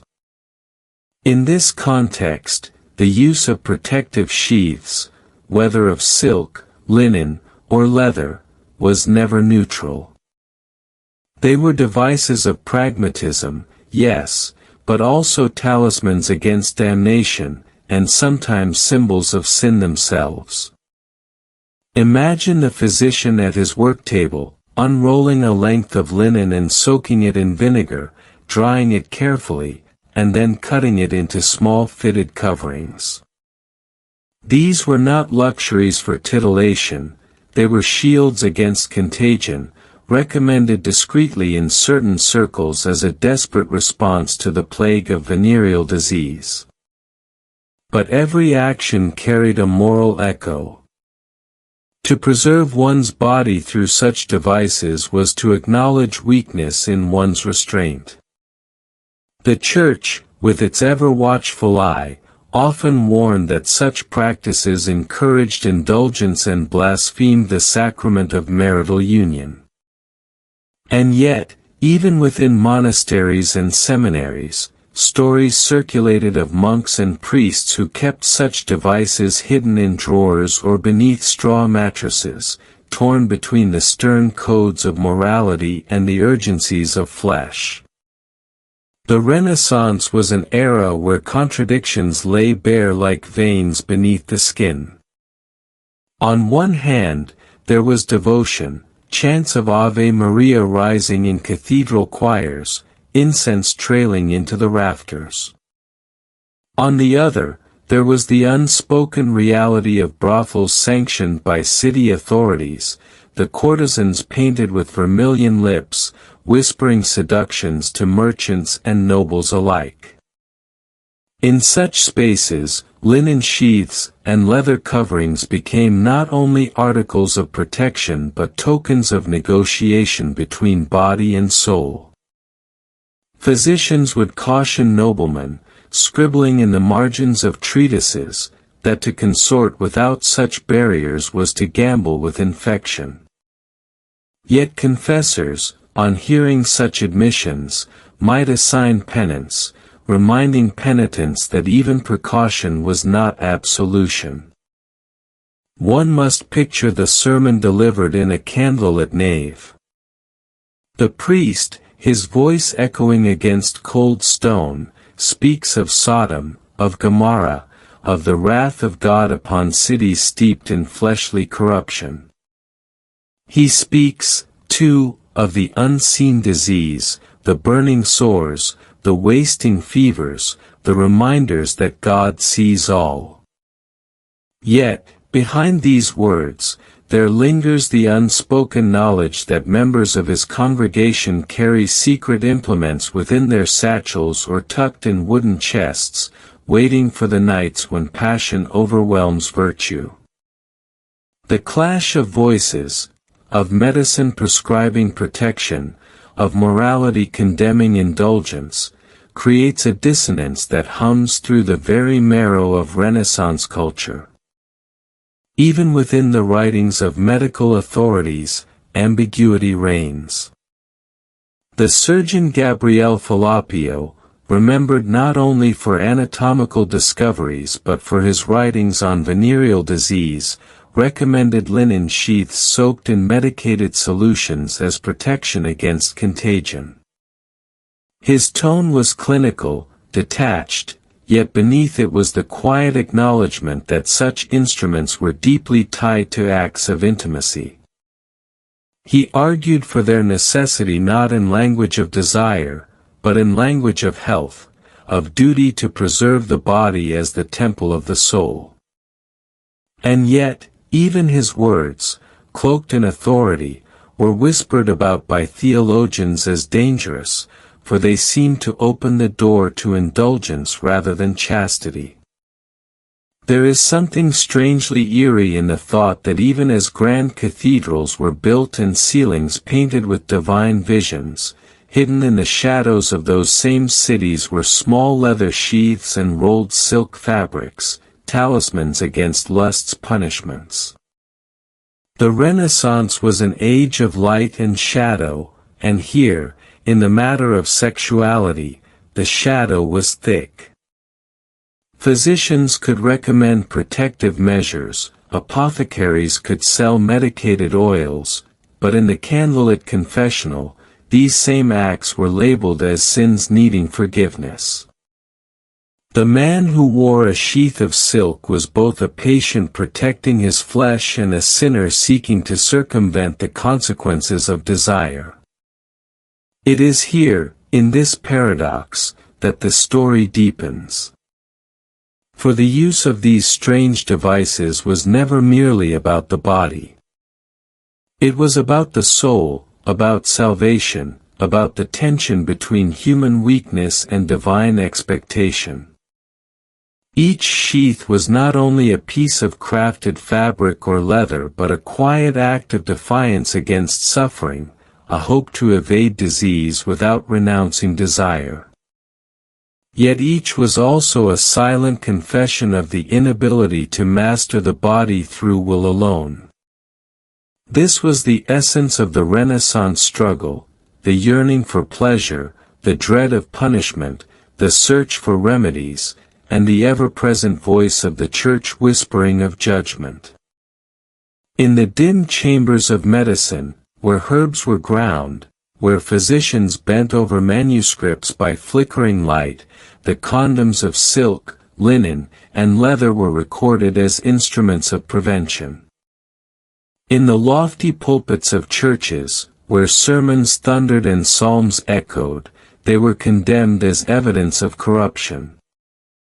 And in the secret rooms of palaces and taverns, they were used in silence, pulled from drawers, unrolled in shadows, their presence a quiet defiance of both disease and doctrine. Thus, the Renaissance reveals itself not as a simple age of rebirth and beauty, but as a trembling bridge between faith and flesh, between cure and condemnation.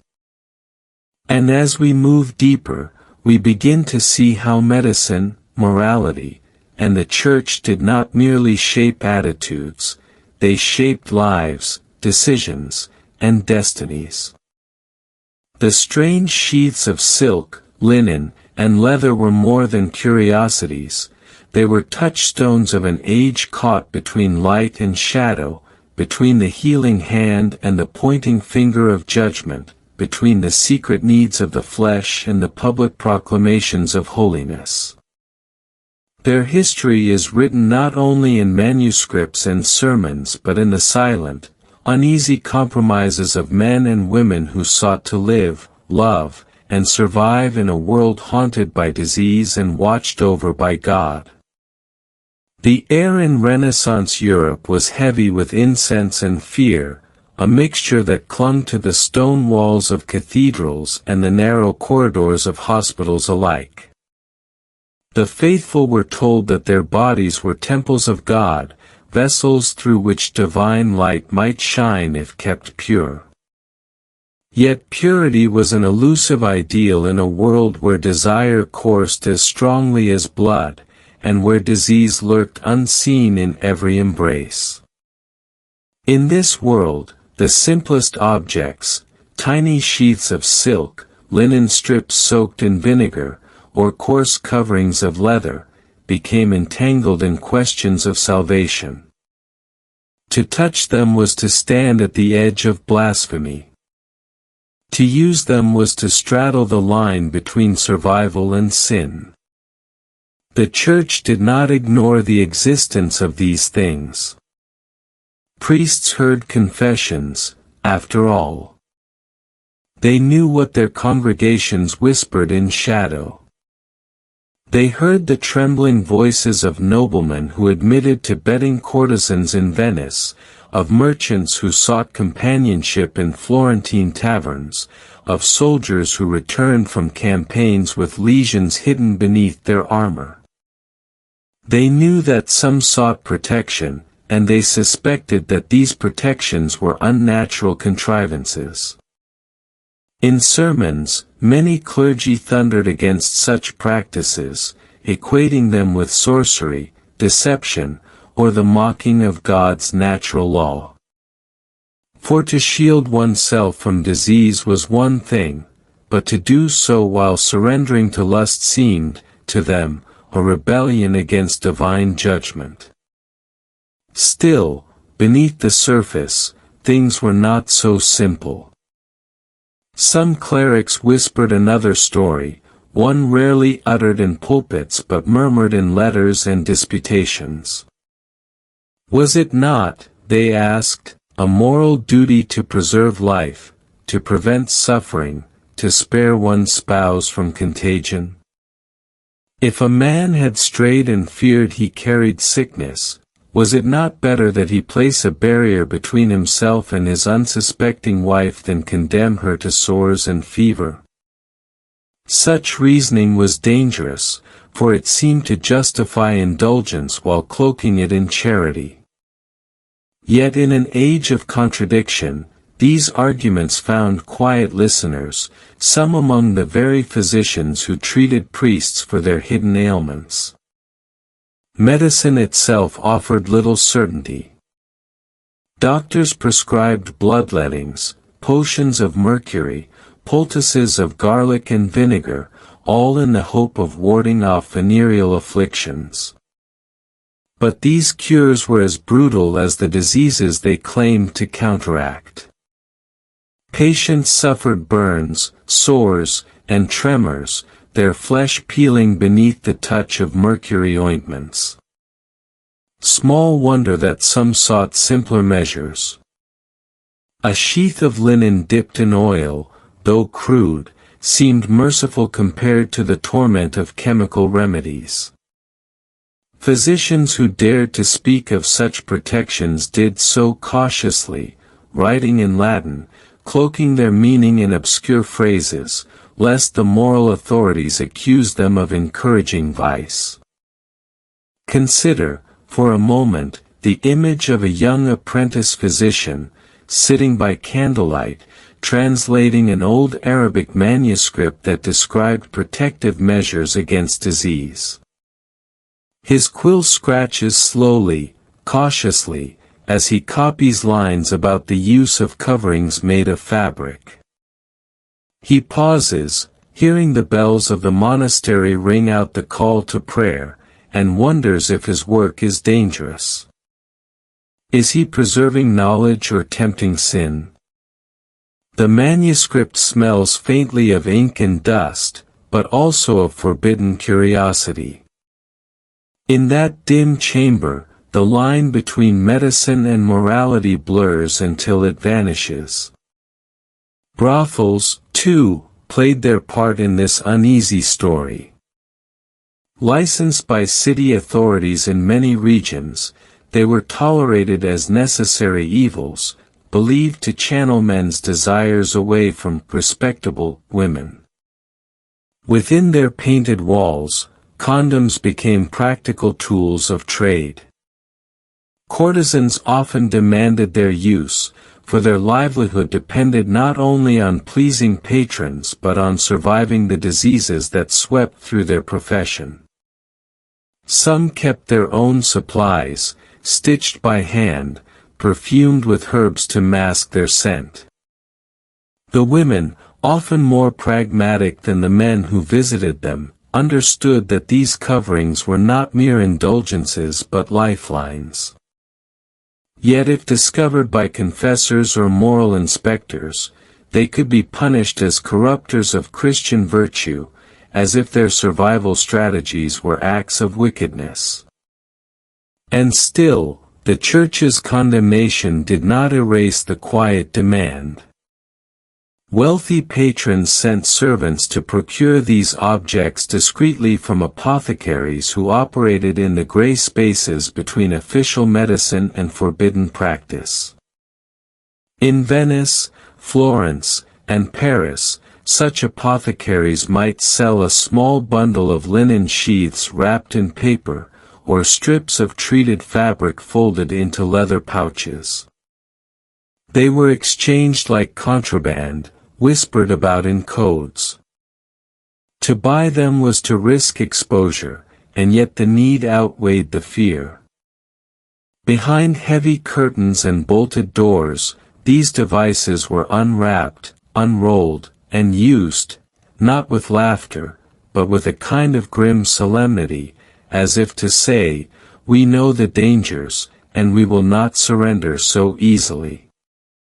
What is striking, as we gaze into this world, is how often silence surrounded the subject. It was not that people did not know. They knew. Physicians wrote cautiously. Priests hinted in sermons. Prostitutes and courtesans spoke of it in whispers. But no one dared speak too loudly. To do so would be to reveal the conflict at the heart of Renaissance life, that even in an age of faith, bodies could not be bound by prayer alone, and that beneath the hymns and rituals lay a human truth: people desired, people feared, and people sought to shield themselves. The strange devices themselves carried symbolic weight. Silk spoke of wealth and refinement, but also of secrecy. Linen carried the smell of vinegar and oil, a reminder of both cleanliness and discomfort. Leather was coarse, durable, almost brutal, associated with soldiers and with rough encounters rather than tender unions. Each material reflected a different shade of human need, and each was judged not only by its function but by its moral connotation. Silk, perhaps, seemed decadent. Linen seemed practical. Leather seemed crude. Yet all of them, in their quiet way, defied both disease and doctrine. Let us return once more to the confessional. A man kneels in shadow, his voice trembling as he admits to a liaison, to a secret act. The priest listens, his fingers brushing the carved wood of the screen. The man admits, too, that he used protection, that he sought to avoid the disease that afflicted so many. The priest hesitates. Should he condemn the man for lust, or for cunning, or for both? Or should he, in some quiet corner of his heart, feel relief that the man may spare his wife from contagion? The candle flickers, casting shadows like prison bars upon the confessional wall. The silence stretches, filled with judgment, fear, and unspoken mercy. And so it was, throughout the Renaissance, the sheath of silk, linen, or leather became an object of paradox, at once condemned and used, feared and desired, ridiculed and depended upon. Medicine, with its fumbling remedies, lent them legitimacy in some quarters. Morality, with its stern codes, denied them openly while tolerating them in practice. The Church thundered against them, yet priests themselves were not immune to the temptations they condemned.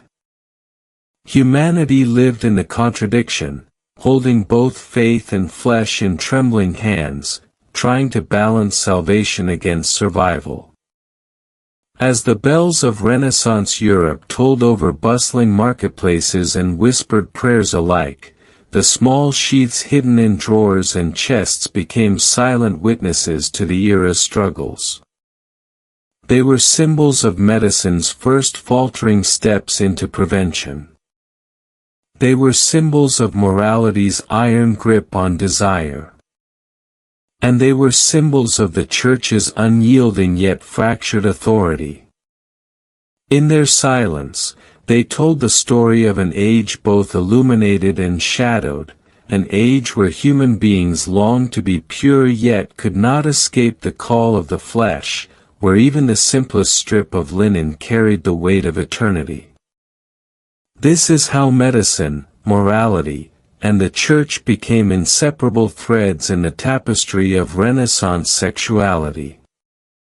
This is how a piece of silk or leather became a battleground not only for the body but for the soul. And this is how history, when it whispers of such strange objects, reminds us that behind every doctrine and every law lies the simple, unyielding truth of human vulnerability. The streets of Renaissance Europe were alive with noise and color, vendors crying their wares in marketplaces, the clang of blacksmiths at their forges, the scent of roasted meats and fresh bread mingling with the less pleasant odors of refuse and humanity. Yet hidden beneath this surface of daily commerce existed a quieter economy, a marketplace of secrecy and shadows. This was the world where strange items, never displayed openly, changed hands discreetly, powders for fertility or miscarriage, filters to awaken desire, ointments against disease, and, among the most whispered of all, condoms fashioned of silk, linen, or leather. To understand these clandestine exchanges, one must picture the apothecary's shop. Its shelves were lined with jars of dried herbs, bundles of roots, vials of oils, and small packets wrapped in paper.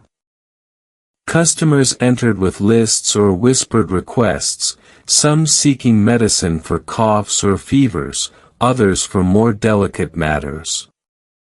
The apothecary himself was part healer, part merchant, part confidant, and part conspirator.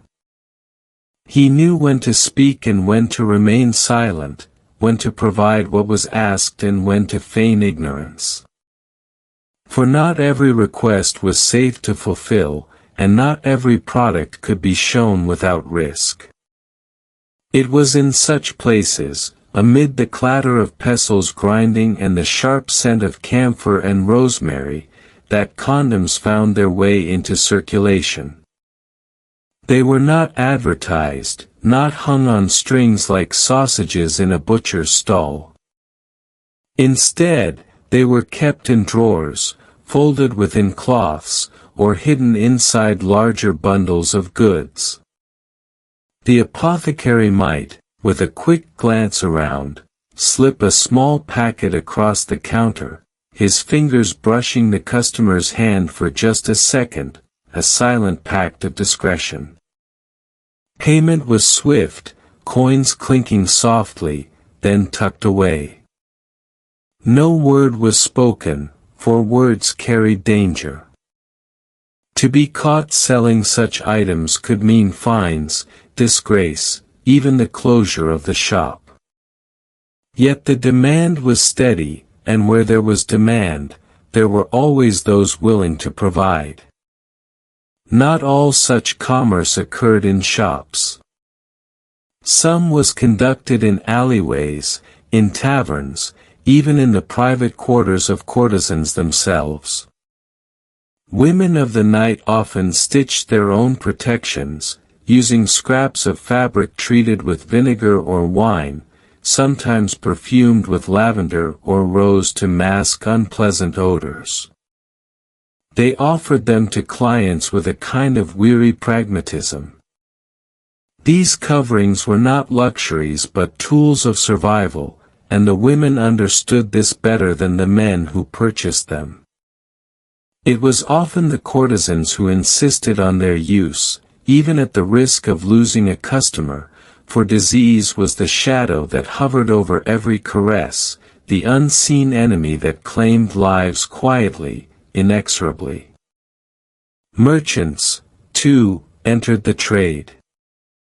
The Renaissance was a time of expanding routes, ships sailing to the east for spices, caravans crossing mountains with silks, merchants traveling between Venice, Florence, Paris, and London.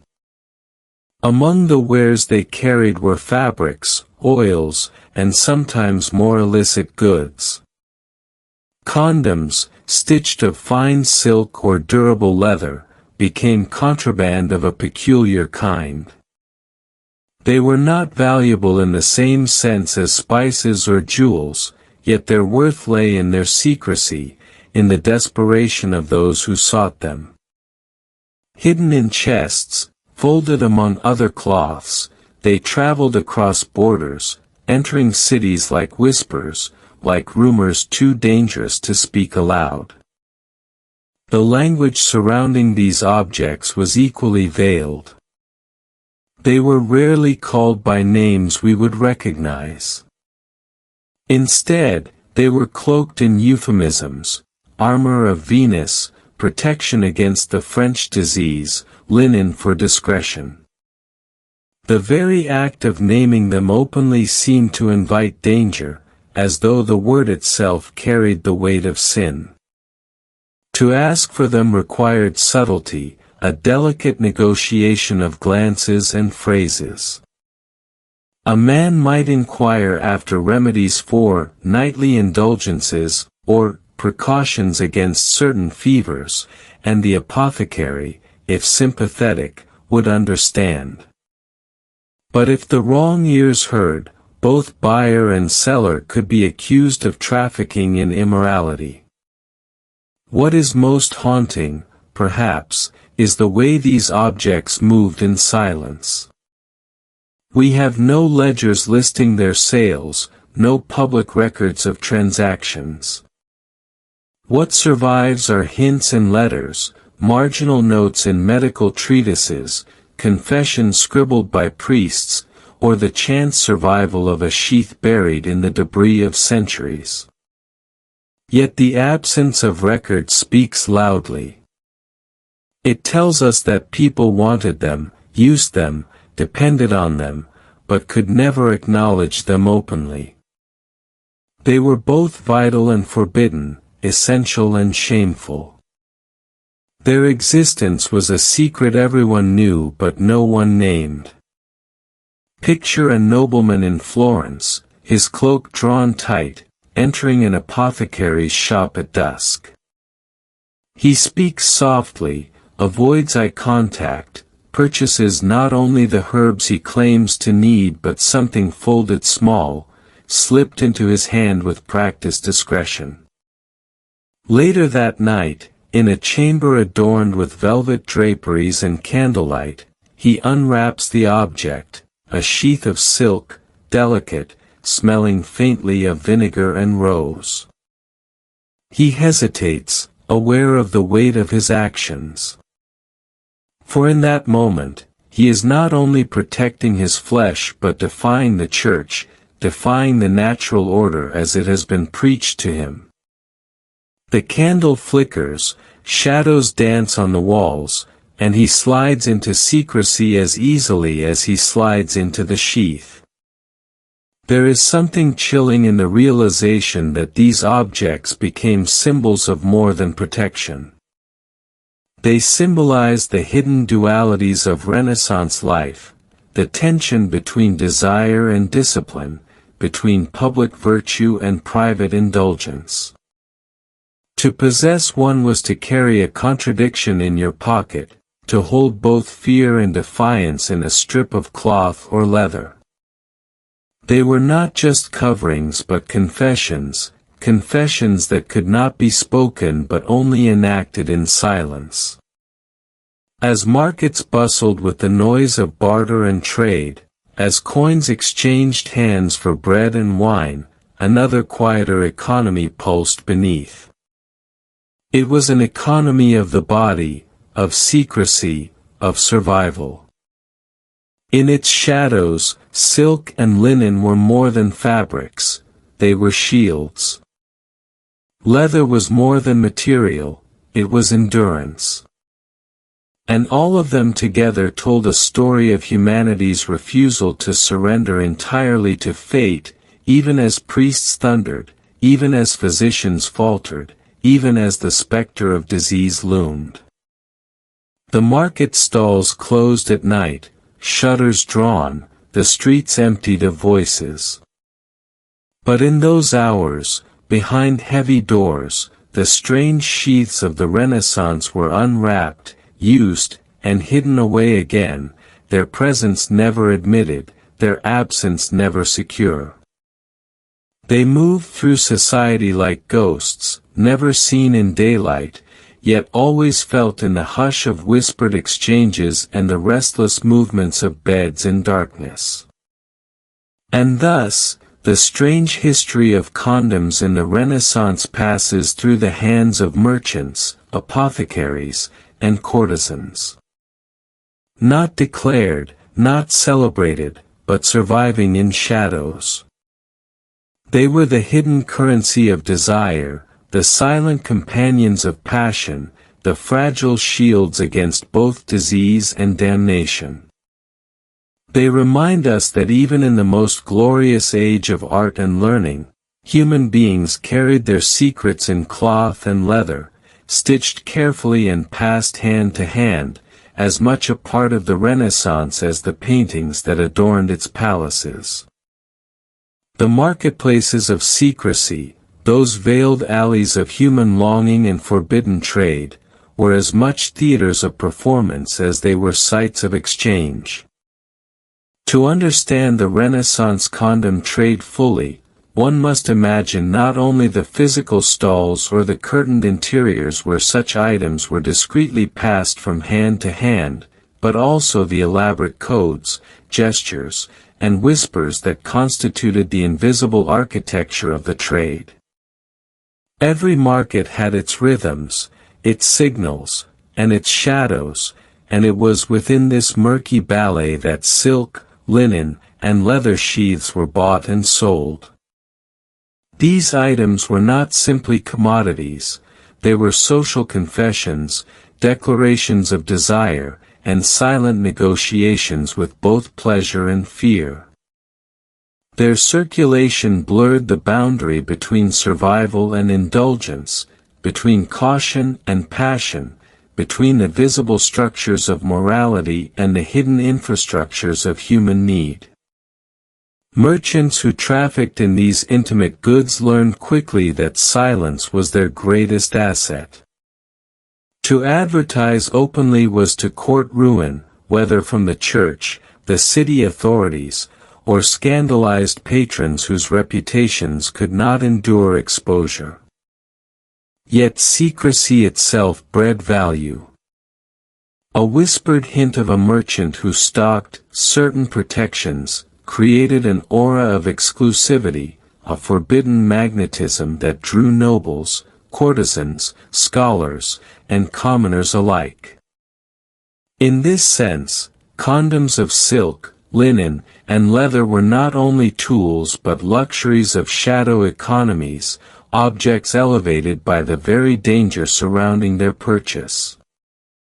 They became, paradoxically, both deeply private and culturally performative, hidden beneath garments but loudly declaring the presence of a subterranean market of secrecy and desire. At the heart of this market was the paradox of visibility. In Renaissance Florence, Venice, and Paris, bustling mercantile networks thrived on spectacle, sumptuous fabrics, spices, and exotic animals were paraded through piazzas and fairs. Yet the condom trade required the opposite: discretion, concealment, coded transactions that left no trace. Some merchants disguised their wares as medical supplies, labeling them under euphemisms such as remedies against infection or hygienic sheaths. Others hid them within drawers of apothecaries, behind jars of herbs, beneath scales and mortars. This masquerade allowed them to sell with plausible deniability. A physician could claim he prescribed them purely for protection against the French disease, and a noble might purchase them under the guise of medical prudence, even while their true purpose was steeped in eroticism. Such double meanings permeated the market. The language of trade, safeguards, curtains, skins, or even knight armors, carried layers of implication, each word a careful compromise between honesty and deception. Buyers, too, developed subtle vocabularies. A raised eyebrow, a reference to imported linens, or the mention of Venetian silks, in the wrong context could signal a clandestine request. These transactions depended as much on mutual recognition as on coin, and thus the condom became more than a protective sheath. It was an emblem of belonging to a secret linguistic community, a hidden fraternity of those who trafficked in forbidden knowledge and desire. The physical spaces of this trade deserve their own meditation. Imagine the apothecary's dim interior, the shelves heavy with tinctures and powders, the air redolent of camphor and rosemary. Behind the counter, a merchant weighs dried mandrake root while glancing knowingly at the patron who lingers too long near a locked cabinet. Or picture the curtained booths at fairs, where alongside dice and charms, one might quietly purchase a leather sheath stitched with care. In Venice, the glassmaker's quarter, famed for its fragility and allure, also harbored artisans who turned scraps of silk and linen into more than garments. They became barriers against both contagion and consequence. These settings infused the condom with atmosphere, not sterile and medical alone, but intimate, wrapped in secrecy, and perfumed with the mingled scents of herbs, oils, and human anticipation. Even more fascinating was the way these items traveled. The condom trade did not confine itself to city limits, it spread across the Renaissance world through the veins of commerce. Italian merchants carried them along Mediterranean routes, mingling with spices and textiles. French courtesans whispered their availability to ambassadors and visiting traders, who in turn carried stories back to their homelands. Silk sheaths from Florence might find their way to London, leather ones from Spain to the courts of Vienna. Each object bore not only its material but also the cultural imprint of its place of origin, Italian refinement, French sensuality, Spanish austerity. In this sense, condoms were among the most intimate global commodities, small but powerful vessels of cultural exchange, their secrecy matched only by their reach. One cannot ignore the economics of secrecy.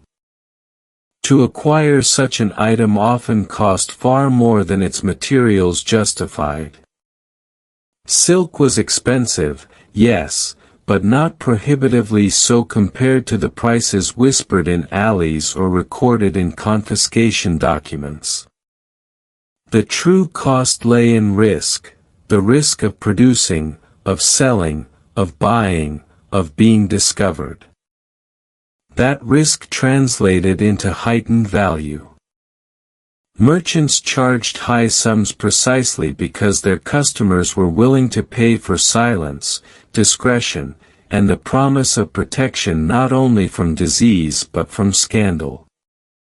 A condom of linen might cost as much as a week's wages for a laborer, while a silk sheath, stitched with precision, could rival the price of a fine cloak. These were not items for the masses, they were luxuries of the few, reinforcing social hierarchies even in matters of intimacy.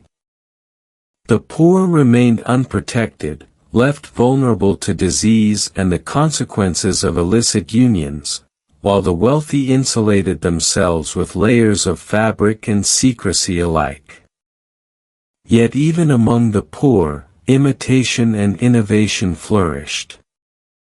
Some fashioned crude sheaths from animal intestines or soaked cloths, improvised protections that lacked the refinement of silk or the durability of leather but nonetheless reflected the human instinct to seek control over fate.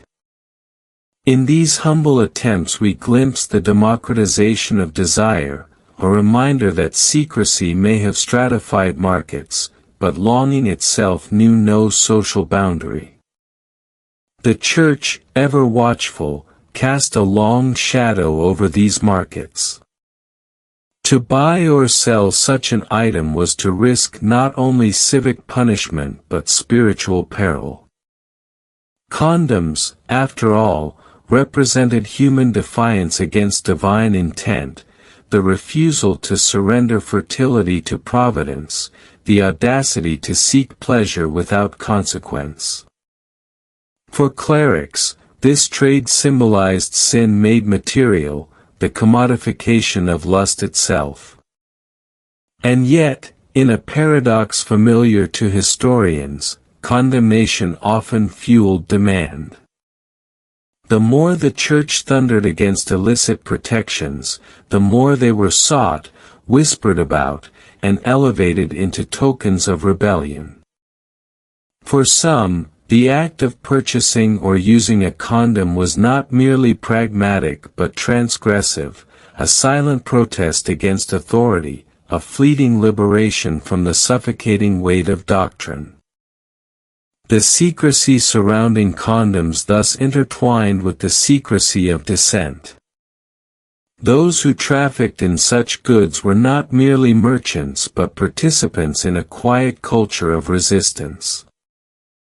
Their stalls, their whispers, their hidden drawers, these became microcosms of freedom, small yet potent spaces where bodies asserted their autonomy against institutions that sought to govern them. In the dim light of a backroom transaction, the Renaissance spirit of questioning, of pushing against boundaries, flickered with quiet defiance. Stories and rumors, too, animated this clandestine trade. Tales circulated of courtesans who demanded only the finest silk sheaths, dyed in exotic colors, as symbols of their status. Whispers told of nobles who sent trusted servants to far-off markets to procure leather sheaths lined with soft cloth. Pamphlets, satirical or scandalous, occasionally mocked these practices, hinting at the hypocrisy of clerics caught with such items in their possession. Whether true or exaggerated, these stories lent the market a mythic aura. To purchase a condom was not only to protect oneself but to enter into a web of narratives, to become part of an unfolding story of secrecy and desire that stretched across the Renaissance world. In reflecting on these markets, one cannot help but marvel at the paradox they represent. Here were objects designed to remain unseen, yet their trade illuminated vast networks of exchange, secrecy, and meaning. They were made of fragile materials, silk, linen, leather, yet they bore the weight of immense cultural tensions, between desire and morality, health and sin, secrecy and revelation. To hold one in hand was to grasp not merely fabric or hide but the texture of a hidden world, stitched together by whispers, bound by risk, and colored by longing. These markets remind us that history does not unfold only in grand events and visible spectacles but also in the quiet, intimate negotiations of bodies and desires. The Renaissance was not only cathedrals and frescoes, but also the soft rustle of silk hidden beneath garments, the discreet exchange of coin for silence, the unrecorded yet powerful commerce of secrecy and desire. And so, the strange history of condoms in the Renaissance leaves us with a lingering truth. that the most secret of markets often reveal the most about who we are. In the shadows of stalls, in the guarded drawers of apothecaries, in the whispered codes between merchant and client, we find humanity laid bare, yearning, calculating, fearful, and unashamedly alive. The Renaissance condom, humble yet charged, fragile yet resilient, was more than a sheath.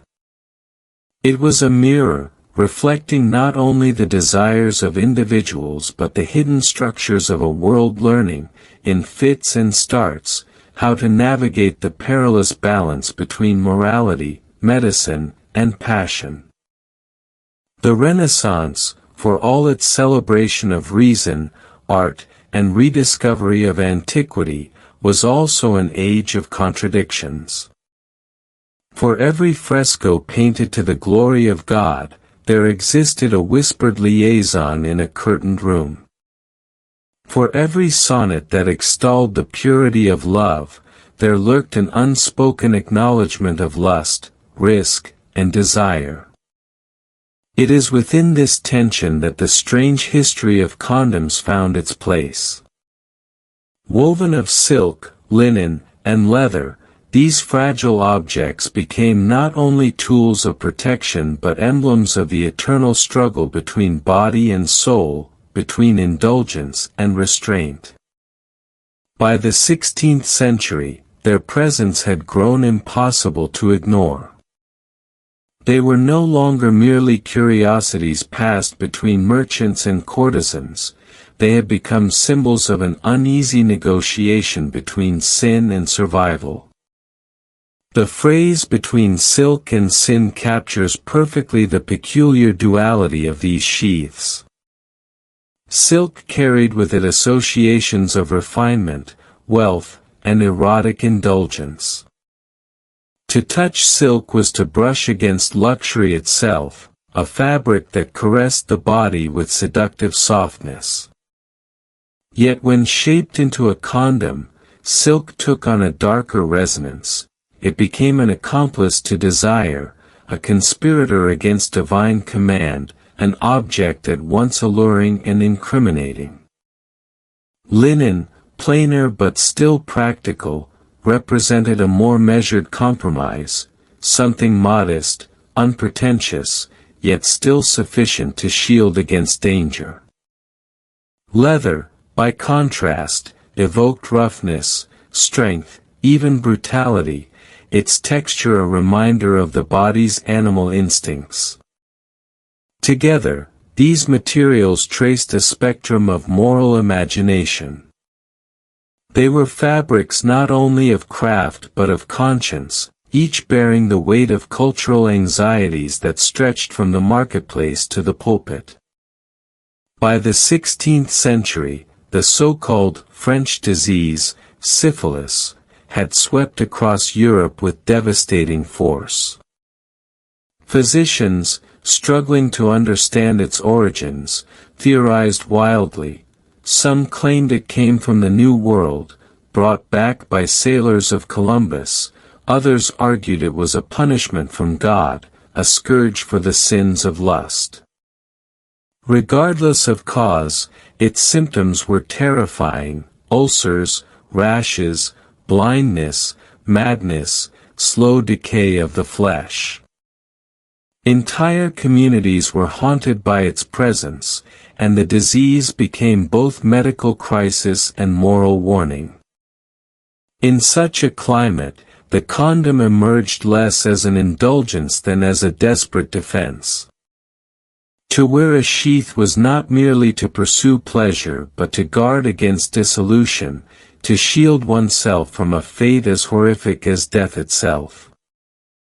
It was here that silk and linen sheaths found a precarious justification. Some physicians began cautiously recommending their use, not as instruments of sin but as tools of health. Girolamo Fracastoro, the physician-poet who famously wrote the epic Syphilis Civ Morbus Gallicus in 1530, hinted at protections woven from cloth or leather as partial barriers. His references were shrouded in ambiguity, couched in the language of allegory and metaphor, yet they carried enough weight to legitimize experimentation. Thus, condoms entered the liminal space of medical discourse, tolerated as prophylaxis even as they remained condemned as instruments of lust. They were simultaneously salvation and scandal, prescribed in whispers yet denounced in sermons. For the Church, this uneasy balance proved intolerable. The very notion of separating sex from reproduction violated the sanctity of divine law. Papal decrees thundered against contraception in all forms, framing it as a grievous sin, a deliberate thwarting of God's will. Yet priests and confessors knew, often better than anyone, the prevalence of such practices. Parishioners confessed their use, merchants were caught in raids, courtesans carried rumors of noble clients who demanded such protections. This tension between official condemnation and private indulgence mirrored the broader hypocrisy of the age, an era that celebrated chastity in public but reveled in erotic excess behind closed doors. To speak of condoms was to touch upon this dangerous duplicity, where silk could signify both grace and disgrace, depending on who dared to wear it. The Church's resistance, however, could not halt the spread of condoms entirely. Instead, it drove them deeper into secrecy, intensifying their association with sin. The act of acquiring or using one became an act of moral trespass, not merely against divine law but against the collective order of society. And yet, for many, this very aura of sin added to their allure. The condom was not simply a barrier of fabric or hide, it was a token of forbidden pleasure, a tactile rebellion against institutions that sought to govern desire. In its fragile folds, men and women alike found a way to balance peril with indulgence, a means of whispering to themselves that passion could indeed be pursued without the ultimate price. Among the social classes, attitudes toward these sheaths varied as widely as the materials themselves. The wealthy, who could afford fine silks imported from Asia, often commissioned bespoke sheaths, tailored to their bodies and sometimes decorated with dyes or embroidered edges.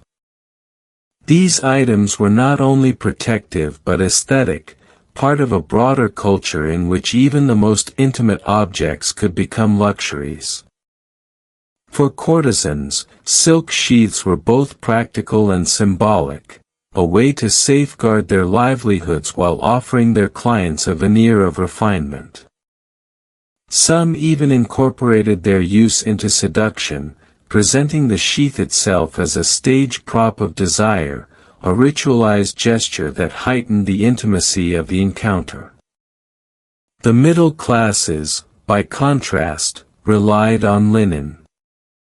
Durable yet discreet, linen sheaths were cheaper and more accessible, though still costly enough to limit their spread.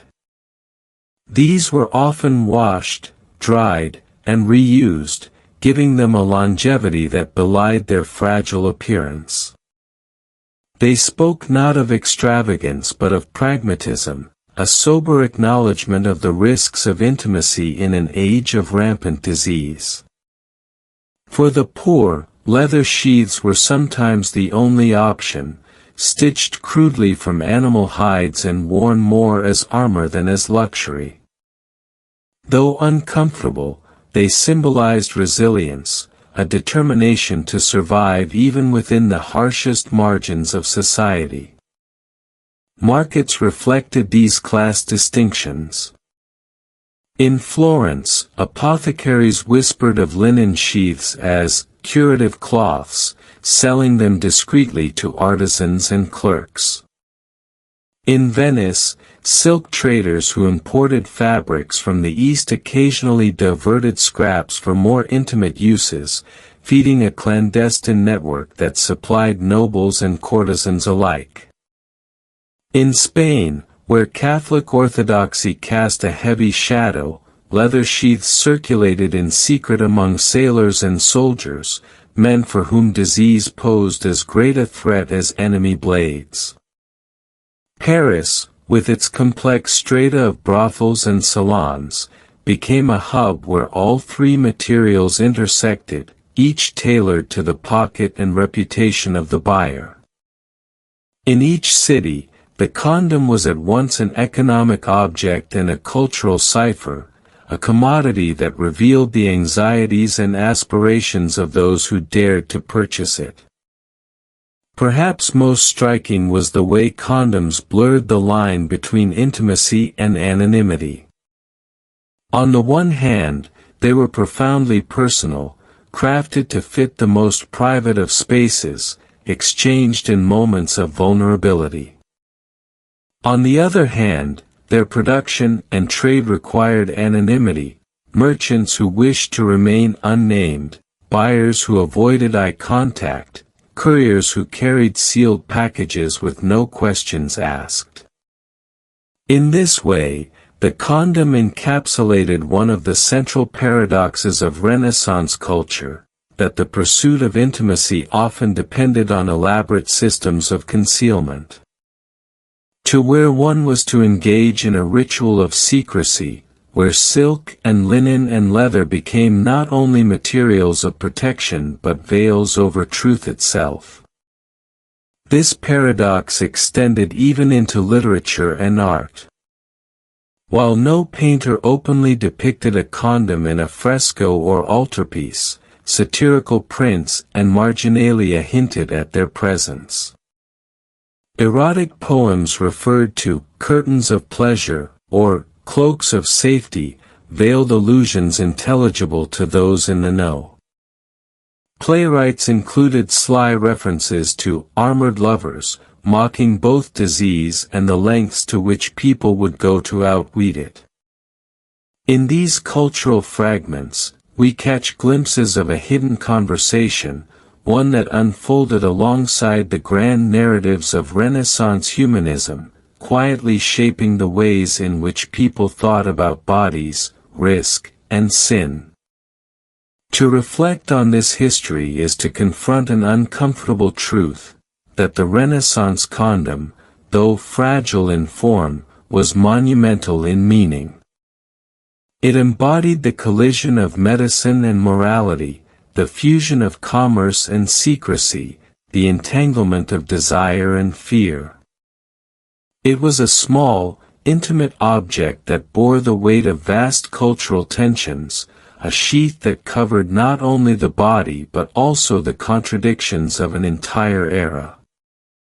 Between silk and sin, linen and law, leather and lust, the condom reveals to us a Renaissance far more complex than its gilded portraits suggest. Behind the paintings, the sonnets, the marble statues, there was also a hidden world of whispers and sheaths, a subterranean theater where humanity played out its most vulnerable dramas. The air of secrecy that clung to these fragile sheaths was not merely a matter of discretion, it was a shadow that extended over households, marketplaces, even the chambers of princes. One might imagine, in some Florentine villa, a nobleman retreating to his study late at night. By candlelight he examines a folded length of silk, stitched with careful precision. He hesitates, aware of its weight in both flesh and conscience. To use it will guard him against disease, perhaps even against scandal, but it will also place him at odds with the very moral order that sustains his household, his reputation, his soul. The silence of the chamber grows heavier as he wrestles with the contradiction. Between silk and sin there lies only a breath, a heartbeat, a choice that must be made in shadows. Yet these private struggles were mirrored in the public discourse of the age. Physicians debated with increasing urgency the uses of such barriers. Some declared them a necessary precaution, a means of safeguarding the body without condemning the soul. Others recoiled at the thought, warning that to shield against disease without shielding against sin was to invite divine wrath. In their treatises, carefully phrased to avoid scandal, references appeared to little cloaks or linen remedies. These words spoke in code, acknowledging without confessing, hinting without naming. The condom, in its quiet presence, forced learned men to skirt the boundaries of language itself. To write too directly was dangerous, to say nothing at all was irresponsible. And so, the condom lived between lines, nestled in ambiguities, both present and absent in the medical literature of the Renaissance. What is most striking is the way these objects wove themselves into the very fabric of moral imagination. The Church thundered against them, yet parish priests heard confessions that told a different story.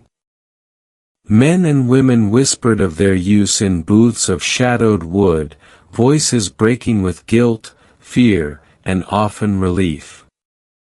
For to confess was to release, to shift the burden of secrecy onto another. Priests, caught between doctrine and reality, offered penances that reflected their own unease. Some demanded long fasts, others repeated prayers, while still others offered stern silence, unwilling to linger on sins of the flesh.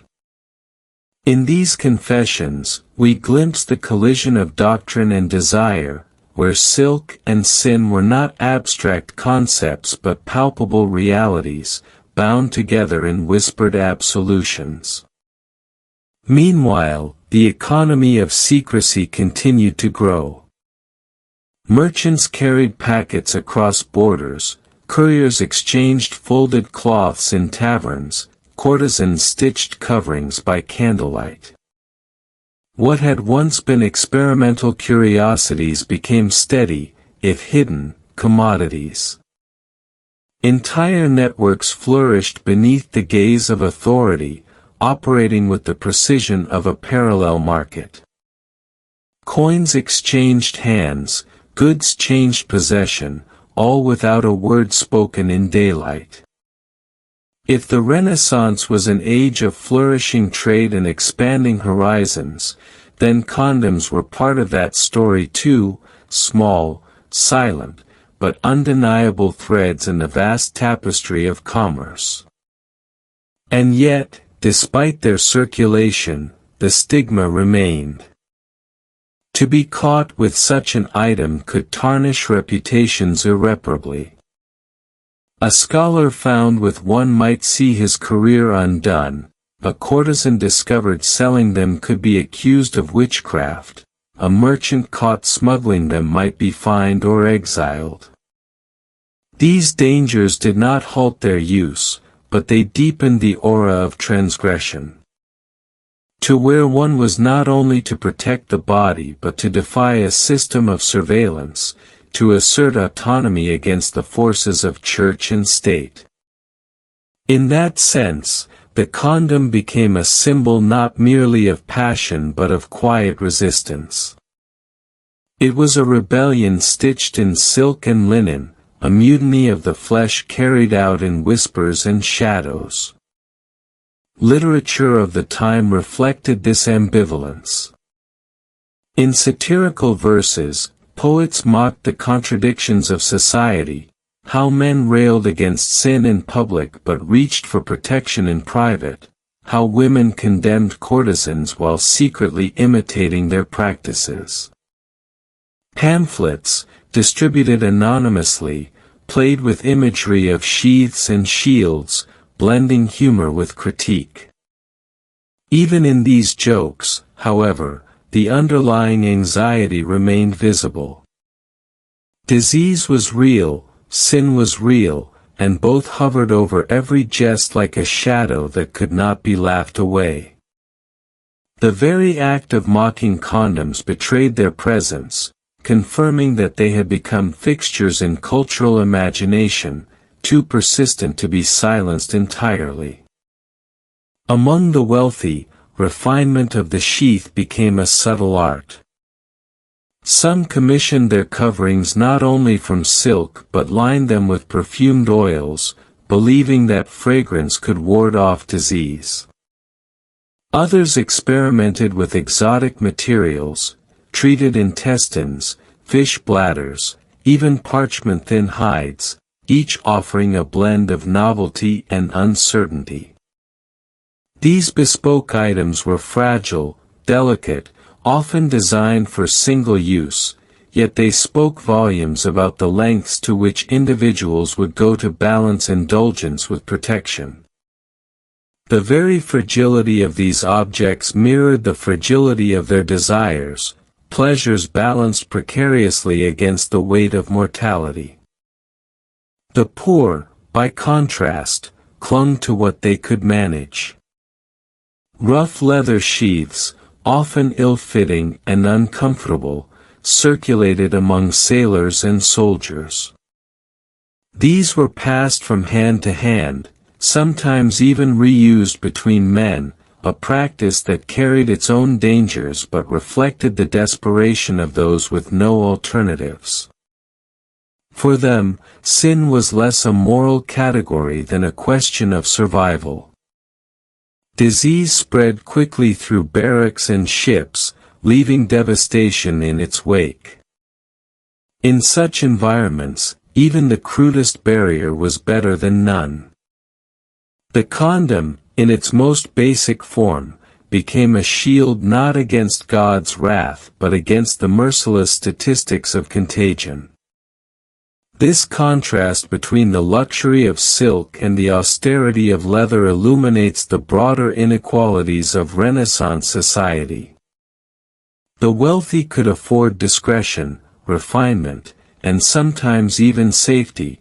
The poor made do with rough edges, enduring discomfort for the slimmest chance of protection. And yet, across these divides, the condom united all in a shared silence.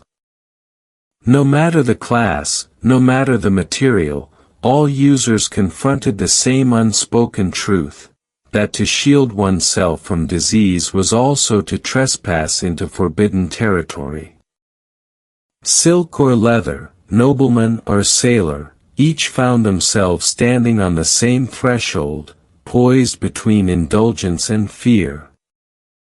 What lingers in this history is the image of intimacy draped in secrecy. Lovers lying together in candlelit rooms, bodies pressed close, sheaths slipping silently into place, each encounter tinged with both desire and unease. The flicker of the flame, the rustle of fabric, the momentary pause before passion resumed, all bore the weight of centuries of doctrine and dread. It is almost as if the condom itself carried within it the murmur of sermons, the judgments of courts, the whispers of markets, the confessions of penitents.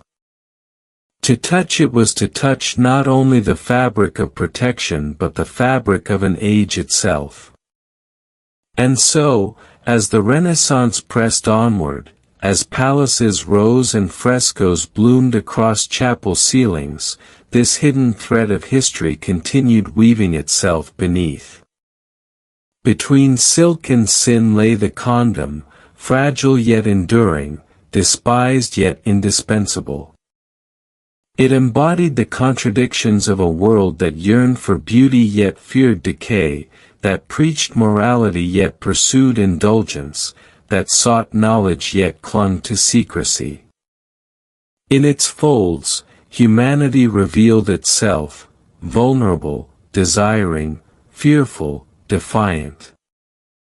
The Renaissance was not only about art and science, it was also about whispers in the dark, about the strange, secret sheaths that tried to hold together body and soul against the relentless tide of sin, disease, and mortality. The story continues, but the silence of these sheaths remains, lingering like a shadow over history's gilded surfaces.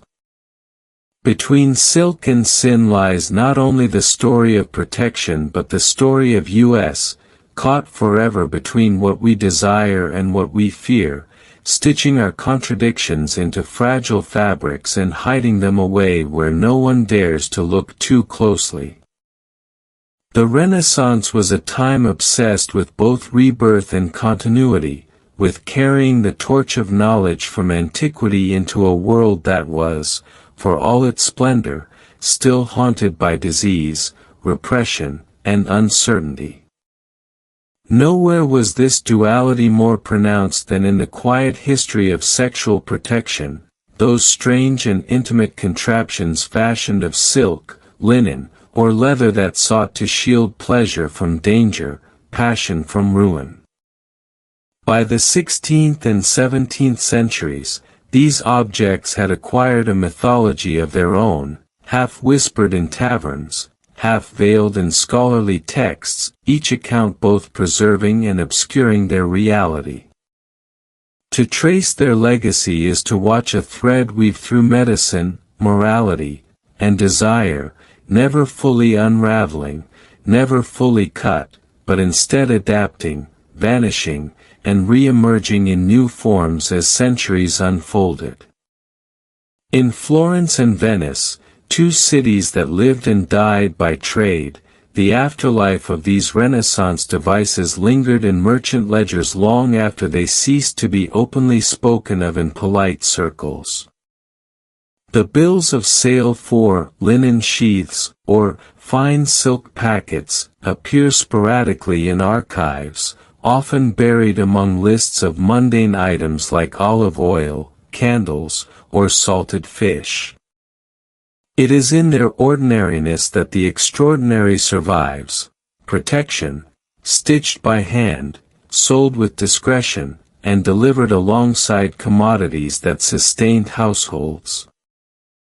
That juxtaposition tells us much about the balance Renaissance society struck. On the one hand, desire was ever present, acknowledged in practices both humble and aristocratic. On the other, shame and fear kept it confined to shadows, with clerics and magistrates warning of eternal damnation should lust be given free rein.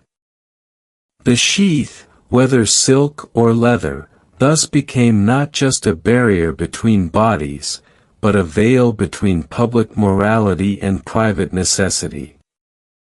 Writers of the era danced uneasily around the subject. Physicians like Gabriele Falloppio, whose treatise on linen sheaths we have already seen, were rare in their explicitness.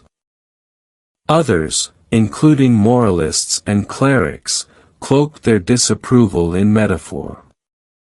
A Milanese preacher in the early 17th century warned of garments placed upon the body that deceived the natural order, while a Venetian satirist mocked aging noblemen who relied upon foreign contrivances of French silk to appear vigorous in the arms of courtesans.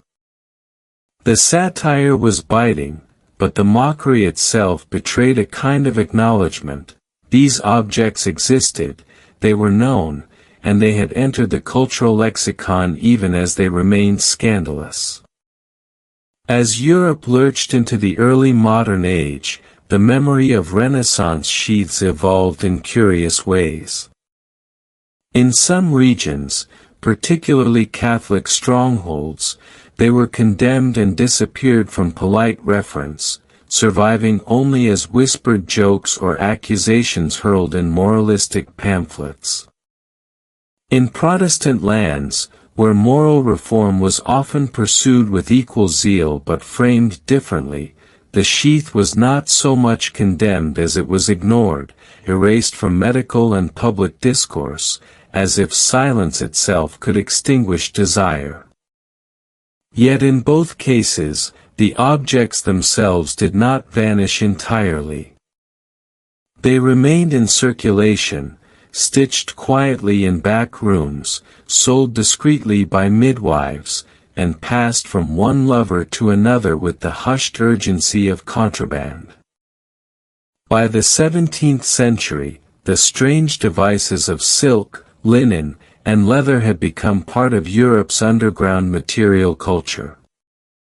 They were no longer the domain solely of aristocrats or courtesans but had filtered into the lives of soldiers, sailors, and merchants, men who traveled, who encountered new risks, and who returned with stories of ailments acquired in brothels from Cadiz to Constantinople. For these men, the sheath was not only an erotic accessory but a tool of survival. Letters from soldiers in the service of Venice mention armor for the flesh, a phrase that blends the language of war with the anxieties of sex. Sailors joked of harboring ships in silk harbors, their humor as crude as their lives, but the underlying truth was grave. Syphilis continued its march across Europe, incurable and deadly, and any protection, no matter how crude, was worth the price.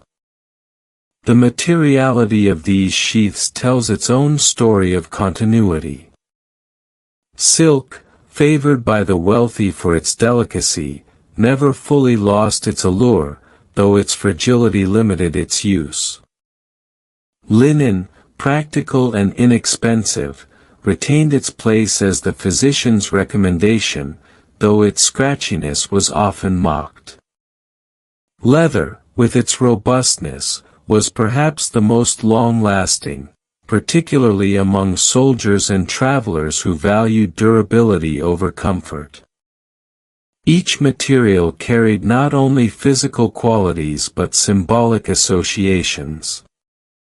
Silk whispered of decadence, linen of piety and medical reason, leather of brute pragmatism.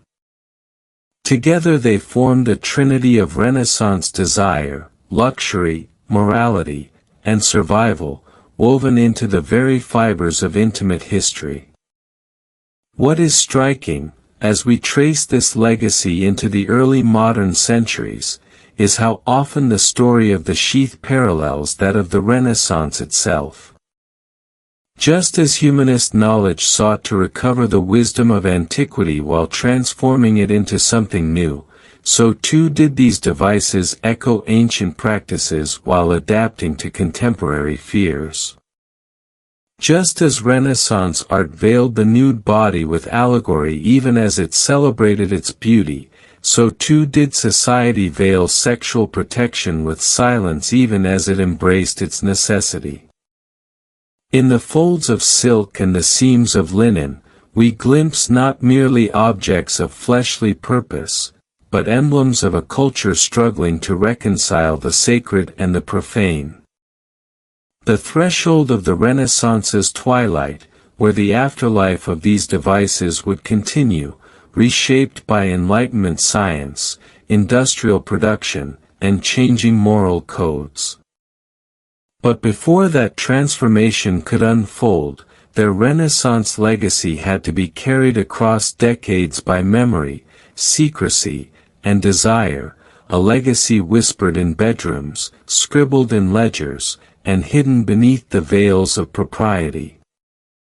If the Renaissance had offered the first structured attempts to give these fragile objects a language, the centuries that followed carried their echoes like faint ripples on a lake, never fully visible yet never entirely gone. By the late 16th century, the use of protective sheaths had become so entangled with questions of morality, medicine, and social class that their story could not be told in open daylight. They belonged instead to shadows, shadows in which merchants whispered, healers advised with veiled words, and lovers conspired with conspiratorial trust. To understand their strange continuity, one must look not only to the objects themselves, but to the way they lingered in memory, disguised in euphemism, preserved in contradiction. What we see in the writings of the 17th century is not a proliferation of direct references, but an expansion of metaphor. Medical texts, while rarely explicit, began to adopt coded ways of referring to sexual protection. A physician in Lyon spoke of fine barriers to prevent contagion, while another in London described defenses of cloth interposed betwixt bodies. These euphemisms, though cautious, acknowledged what everyone understood yet dared not name. Silence itself became a strategy, but it was a silence pregnant with meaning, a silence that pointed toward realities hidden but never denied. The Church's position, unsurprisingly, hardened as the Counter-Reformation gathered force. The Council of Trent had attempted to restore moral authority to Catholic Europe, and sexual sin was cast ever more starkly as a threat to the soul.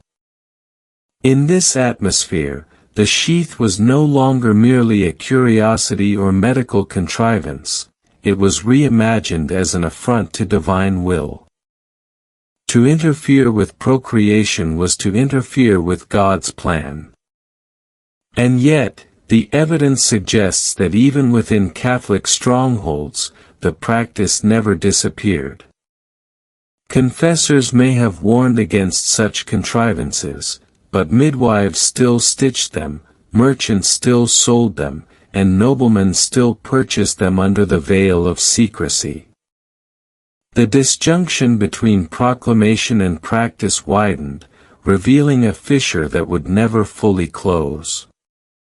In Protestant regions, particularly in England and the Netherlands, a different trajectory unfolded. The moral discourse here was not less severe, but it was more pragmatic, shaped by the realities of trade, urban growth, and military expansion. Soldiers returning from campaigns were often infected with venereal diseases, spreading them in towns and ports. Physicians and moralists alike lamented this reality, but unlike their Catholic counterparts, they did not always emphasize divine punishment. Instead, they spoke of civic decay, of weakened bodies undermining the strength of nations. In this frame, protective devices, even if never openly endorsed, found a quiet justification. To use them was not only to shield oneself but, indirectly, to shield the Commonwealth. This duality, condemnation on the one hand, pragmatic acceptance on the other, kept the legacy alive. The sheaths themselves, fragile and often handmade, rarely survived the centuries. But the idea of them did, passed in rumor, satire, and warning. In taverns, jokes about linen armors persisted. In plays and broadsides, lewd references to French silk carried meanings understood by the knowing audience. These cultural fragments, small and scattered, form the afterlife of Renaissance intimacy. They remind us that even when silence is imposed, the body remembers, and the need for protection cannot be erased by decree. It is also in this period that the sheath begins to intersect with the broader story of commerce. Venice had long been a hub of silk trade, and merchants there sold not only fine fabrics for gowns and doublets but also smaller, stranger commissions for those who could afford them. In Amsterdam, a city rising on maritime wealth, leatherworkers occasionally fashioned curious pieces described in inventories as delicate cases, the exact nature of which was left vague but suggestive. These transactions rarely appear in the open, yet their recurrence across different regions reveals a pattern. desire always found its way into the marketplace. What the church sought to ban, and what society cloaked in shame, trade quietly sustained. The irony is unmistakable. Renaissance Europe, so eager to boast of its recovery of ancient wisdom, often failed to recognize that its own sexual practices were a continuation of antiquity. Roman soldiers had known of protective devices fashioned from animal membranes, and medieval texts hinted at herbal and physical barriers. Yet by the 16th and 17th centuries, each new generation acted as though such contraptions were unprecedented, shocking, or scandalous. This amnesia was not accidental. It was cultivated, a product of the need to maintain moral order. To acknowledge continuity would have been to admit that human desire was irrepressible, that regulation could never erase what the body demanded. And so, instead, societies reinvented the story with each generation, whispering of silk, linen, and leather as if they were novelties, when in truth they were old companions in new clothes. What makes their Renaissance legacy particularly fascinating is not only the persistence of the practice but the way it shifted meanings depending on context. For a nobleman in Florence, a silk sheath might signify luxury, discretion, and erotic refinement. For a soldier in Flanders, a leather sheath might signify survival, a shield against the French disease that ravaged his comrades. For a physician writing in Padua, a linen sheath might signify an experiment in preventative medicine, a rational attempt to contain contagion. Each sheath was more than an object, it was a reflection of the anxieties, aspirations, and contradictions of its wearer.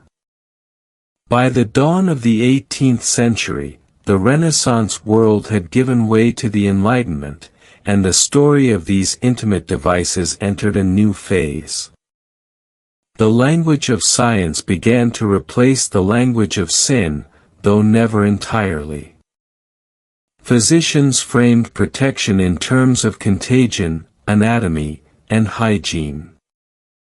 Philosophers debated the balance between personal liberty and public health. Yet beneath these discourses, the legacy of Renaissance secrecy endured. Even as new materials emerged and industrial methods of production began to reshape the very fabric of intimacy, the shadows of silk, linen, and leather remained, haunting the margins of memory. The Renaissance had not solved the problem of desire, it had merely revealed its contours.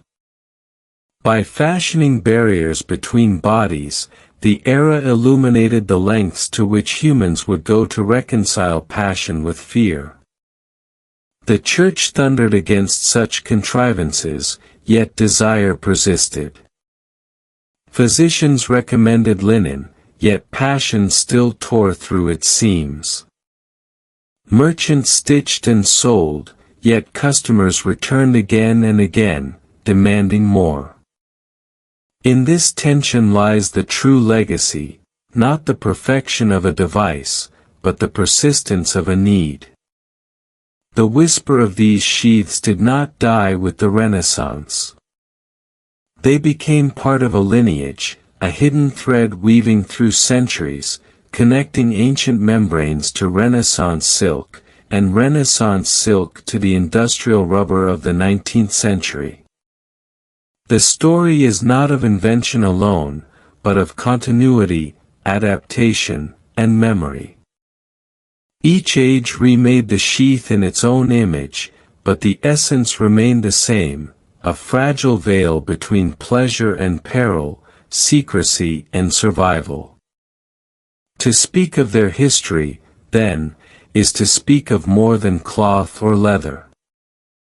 It is to speak of the human condition itself, our endless search to bind together what seems irreconcilable, desire and restraint, passion and morality, intimacy and fear.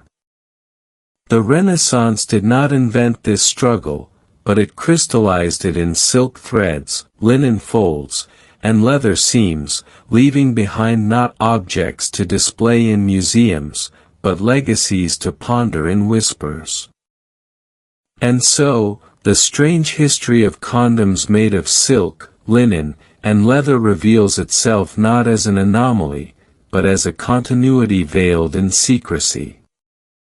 The Renaissance may have given them new forms, but their essence lies deeper, in the whispered continuity of human desire across the ages. A history hidden not because it was unimportant, but precisely because it was too important, too intimate, too bound to the fragile balance between body and soul. The story we have traced across does not conclude neatly, for the history of intimacy seldom yields to boundaries or finality. Instead, it lingers like incense smoke in a vaulted chapel, winding upward in delicate strands, refusing to dissipate entirely. The Renaissance sheaths, of silk, of linen, of leather, were fragile things. Most have long since crumbled into dust, their physical forms lost to time. Yet their whispers survive, carried through texts, through rumor, through the stubborn persistence of desire and fear. The strange history they represent is not one of triumph or invention, but of continuity, a continuity so intimate that societies could never entirely admit it, and so enduring that it could never entirely be erased. As we turn to the epilogue, we must remember that history is not a straight road but a labyrinth. Its pathways double back on themselves, its chambers echo with voices that seem at once familiar and strange. In this labyrinth, the Renaissance does not stand apart as a singular age but as a mirror, reflecting human concerns that had existed long before and would endure long after. When we peer into its reflections, we see not only silk threads and leather seams but ourselves, our anxieties, our longing for safety, our unwillingness to surrender passion to fear. The Renaissance had promised clarity. Its humanists sought order in antiquity, its artists sought perfection in line and shadow, its scientists sought truth in measurement and anatomy. Yet even as Europe's brightest minds turned to light and reason, the realm of intimacy remained cloaked in dusk. Lovers whispered in shadows, healers offered remedies in guarded tones, merchants stitched clandestine wares by candlelight. It is here, in this dusk, that the story of protective sheaths belongs, not in the blazing noonday of public discourse, but in the liminal hour where secrecy and revelation coexist. Consider the paradox. These sheaths were both commonplace and unspeakable. They were woven into the fabric of daily life, and yet they were absent from the proud declarations of Renaissance achievement. One might walk the halls of a Florentine palazzo and admire frescoes that celebrated Venus and Mars, or attend a university lecture on Galen's theories of the body, and never hear a word spoken of these fragile barriers. And yet, in the very same city, in hidden markets, one could purchase a sheath sewn from fine silk, or seek the advice of a midwife who quietly recommended linen barriers against contagion. History has many silences, but few are so revealing as this, the silence surrounding what was most necessary, most intimate, most feared. The epilogue must therefore dwell not only on what was present, but on what was hidden. For the legacy of the Renaissance sheath lies not in the object alone, but in the cultural strategies of concealment that surrounded it. Euphemisms replaced direct language. Metaphors replaced instruction. Humor cloaked fear, and whispers carried truths that proclamations denied. In this sense, the history of condoms in the Renaissance is also a history of communication itself, how people speak of what they cannot say, how they share knowledge in ways that escape censorship, how intimacy persists even under the weight of repression. It is tempting to imagine that these early sheaths were crude experiments, awkward steps toward the more modern devices that would emerge centuries later. But to see them only as primitive versions of the condom is to misunderstand their place in history. They were not merely about physical protection, they were about negotiating boundaries, between sin and survival, between secrecy and confession, between passion and peril. A strip of silk or a sheath of leather was never just material, it was a symbolic object, heavy with meaning, fragile with contradiction. To wear it was to declare, even silently, a relationship to risk and to morality. To craft it was to participate in an underground economy of need. To speak of it was to engage in a dance of concealment and revelation. The Renaissance did not invent this dance. As we have seen, echoes of ancient practices haunted its corridors. Roman soldiers had known similar contrivances, medieval texts hinted at barriers fashioned of parchment or cloth. What made the Renaissance distinctive was its obsessive negotiation between old knowledge and new morality. It wanted to claim the authority of antiquity, yet it feared the implications of bodily indulgence. It wanted to harness science for medicine, yet it recoiled from anything that suggested the disruption of divine order. The sheath became, in this climate, a paradoxical emblem, a tool of reason wrapped in fabric, yet also a token of secrecy wrapped in shame. In some ways, the Renaissance sheath is less remarkable for its form than for its invisibility. Historians scour archives and find only fragments, an entry in an apothecary's ledger, a satirical mention in a bawdy play, a passing note in a physician's treatise. These fragments are tantalizing not because of what they tell us, but because of what they cannot. They point to a hidden culture, one that existed in parallel to official discourse, one that can be glimpsed only obliquely. To reconstruct it is like piecing together a tapestry from threads scattered across centuries. The picture is never whole, yet the threads shimmer with meaning. What, then, is the legacy of silk, linen, and leather? It is not, as some might imagine, a legacy of failure. Though fragile, though imperfect, these sheaths did what they were meant to do, not always, not reliably, but often enough to persist. If they had not served a purpose, they would not have endured in whispers, in markets, in clandestine practices. Their very survival in rumor and euphemism testifies to their utility. But their true legacy lies deeper, in the way they shaped discourse about the body. They forced physicians to confront the tension between knowledge and taboo. They forced moralists to grapple with the limits of prohibition. They forced lovers to negotiate secrecy and trust. They were, in short, more than objects, they were instruments through which Renaissance society wrestled with itself. And as we reflect on them now, centuries later, they remind us of the fragility of the human attempt to master desire. Silk frays.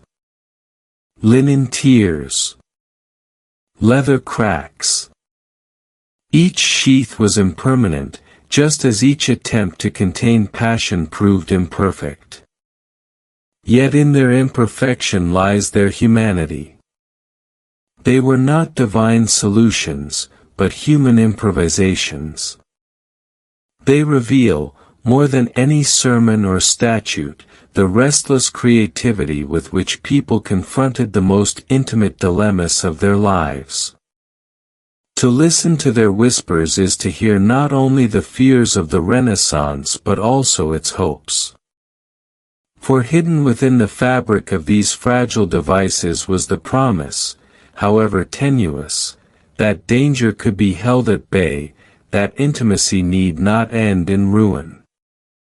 That hope, whispered in the dusk of secrecy, is as much a part of their legacy as the fear that drove their creation. The epilogue does not close their story, it lets it trail off, like a thread left hanging from a garment, inviting us to trace it forward into the centuries that followed. For even as rubber and industry would later transform the sheath into something recognizable today, the Renaissance legacy remains, woven into the fabric of continuity. Silk, linen, and leather may have crumbled, but their shadows endure, fragile yet persistent, reminding us that history's most intimate truths are often those it tries hardest to hide. To close the book on such a subject is never to close it entirely. For even as we attempt to trace a final line beneath the Renaissance sheath, the thread resists being tied off. History does not end, it flows. And in that flow, we see how whispers born in the candlelit corners of Florence or Venice drifted into the broader currents of Europe, and beyond. To follow these whispers is to follow a current that winds through the centuries, sometimes visible on the surface, sometimes hidden beneath, but always moving, always carrying with it the strange legacy of silk, linen, and leather. The Renaissance sheath was not a perfect device, but it was a beginning, though not in the sense of invention. Rather, it was the beginning of memory, of the cultural persistence that would survive long after the materials themselves decayed. Its true invention was not of form, but of discourse, the invention of secrecy, the invention of euphemism, the invention of silence heavy with meaning. In this sense, the Renaissance did not create the sheath so much as it created the conditions under which the sheath could become a symbol, of fear, of hope, of contradiction. The centuries that followed would see transformations of material and method, yet the shadows of Renaissance secrecy continued to haunt them. Even in the 19th century, when rubber gave rise to more reliable forms of contraception, one still finds the old language of shame and whisper. Manuals spoke of marital hygiene, pamphlets warned of artificial preventatives, and moralists thundered against unnatural restraints. Though the materials had changed, the cultural scripts remained the same. Each age thought itself modern, and yet each age repeated the same pattern: denial in public, practice in private, condemnation in theory, improvisation in reality. This continuity is not only historical but psychological. The sheath embodies the fundamental paradox of human intimacy, that what is most desired is also most feared, that what unites bodies can also destroy them, that what brings pleasure can also bring peril. To place silk or leather between bodies is to admit this paradox, to acknowledge that intimacy requires negotiation, that desire is never simple. It is a gesture at once pragmatic and symbolic, one that reveals the impossibility of reconciling passion and restraint without some material mediation. We may wonder, why silk, why linen, why leather? The answer lies partly in availability, partly in symbolism. Silk was the fabric of luxury, its threads shimmering with the promise of refinement. To fashion a sheath from silk was to wrap intimacy in the glamour of wealth, to turn a fragile barrier into an object of beauty. Linen, more humble, carried with it associations of cleanliness, of domestic labor, of everyday life. To use linen was to cloak intimacy in pragmatism, to anchor desire in the ordinary. Leather, by contrast, was durable, masculine, tied to labor and survival. It carried a rougher edge, a reminder of both protection and danger. Each material spoke its own language, and together they formed a lexicon of Renaissance intimacy, fragile, contradictory, eloquent in its silence. But the materials were never only physical. They were also metaphors. Silk spoke of secrecy, soft, smooth, almost invisible. Linen spoke of vulnerability, easily torn, quickly frayed. Leather spoke of resistance, thick, coarse, protective yet uncomfortable. These metaphors infused the cultural imagination, shaping not only how people used such sheaths but how they thought about intimacy itself. To speak of silk in a bawdy joke was to speak of refinement tinged with scandal. To speak of linen was to speak of fragility. To speak of leather was to speak of bluntness, of survival, of rough necessity. The materials became part of the language of desire, even when no one named them directly. As the epilogue deepens, we must return to the shadows themselves, for it is in the shadows that this history truly resides. What survives are not objects in museum cases, but traces, a phrase in a physician's warning, a metaphor in a satirical poem, a coded entry in a merchant's ledger. These traces demand interpretation, but they also resist it. They remind us that history's most intimate truths are often those it tries hardest to erase. And yet, erasure is never complete. Just as silk threads can leave behind faint impressions even after centuries, so too do the whispers of intimacy leave their mark, faint but persistent. Perhaps this is why the story feels eerie, unsettling, even now. For it is not only the story of objects long gone, but of the silences that surrounded them, silences that still resonate, like echoes in a vaulted hall. We live in a world where condoms are commonplace, where they are advertised openly, sold freely, their presence normalized. And yet, the whispers of shame, secrecy, and contradiction have not entirely vanished. The Renaissance still lingers in our attitudes, in the way desire and morality continue to wrestle with each other, in the uneasy coexistence of openness and stigma. To reflect on silk, linen, and leather is therefore to reflect on ourselves, on the shadows we carry forward even into modernity. The Renaissance sheath was not a triumph of technology, but a mirror of the human condition. It showed us our fragility, silk that frays, linen that tears, leather that cracks. It showed us our ingenuity, the willingness to improvise, to experiment, to seek protection even in secrecy. It showed us our contradictions, condemnation in word, persistence in deed. Above all, it showed us the persistence of desire, stronger than any prohibition, subtler than any silence, enduring even through centuries of denial. And so, as we close this long and winding journey, we must let the whispers remain. For to silence them entirely would be to betray the very essence of their history. The Renaissance did not shout of condoms in its declarations of greatness, but it did whisper of them in the markets, in the bedchambers, in the confessions.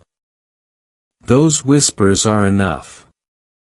They remind us that history is not only the story of kings and battles, but of fragile objects, secret practices, and hidden negotiations. They remind us that intimacy, though often erased from the official record, is as much a part of human history as art or politics or science. The final truth is this: silk, linen, and leather may have been fragile, but their legacy is not. Their legacy is the persistence of the human attempt to navigate the perilous terrain of desire. Their legacy is the reminder that history's most revealing stories are often the ones it tries hardest to hide. Their legacy is the echo of whispers, carried forward through time, until at last we lean in to listen. And so the story ends, not with a conclusion, but with a continuation, a thread that winds forward still. For as long as intimacy carries risk, as long as desire carries contradiction, there will be barriers, there will be whispers, there will be shadows of continuity. The Renaissance sheaths are gone, but their echoes remain, shimmering faintly like silk in candlelight, fragile yet enduring, forever part of the strange history of human desire.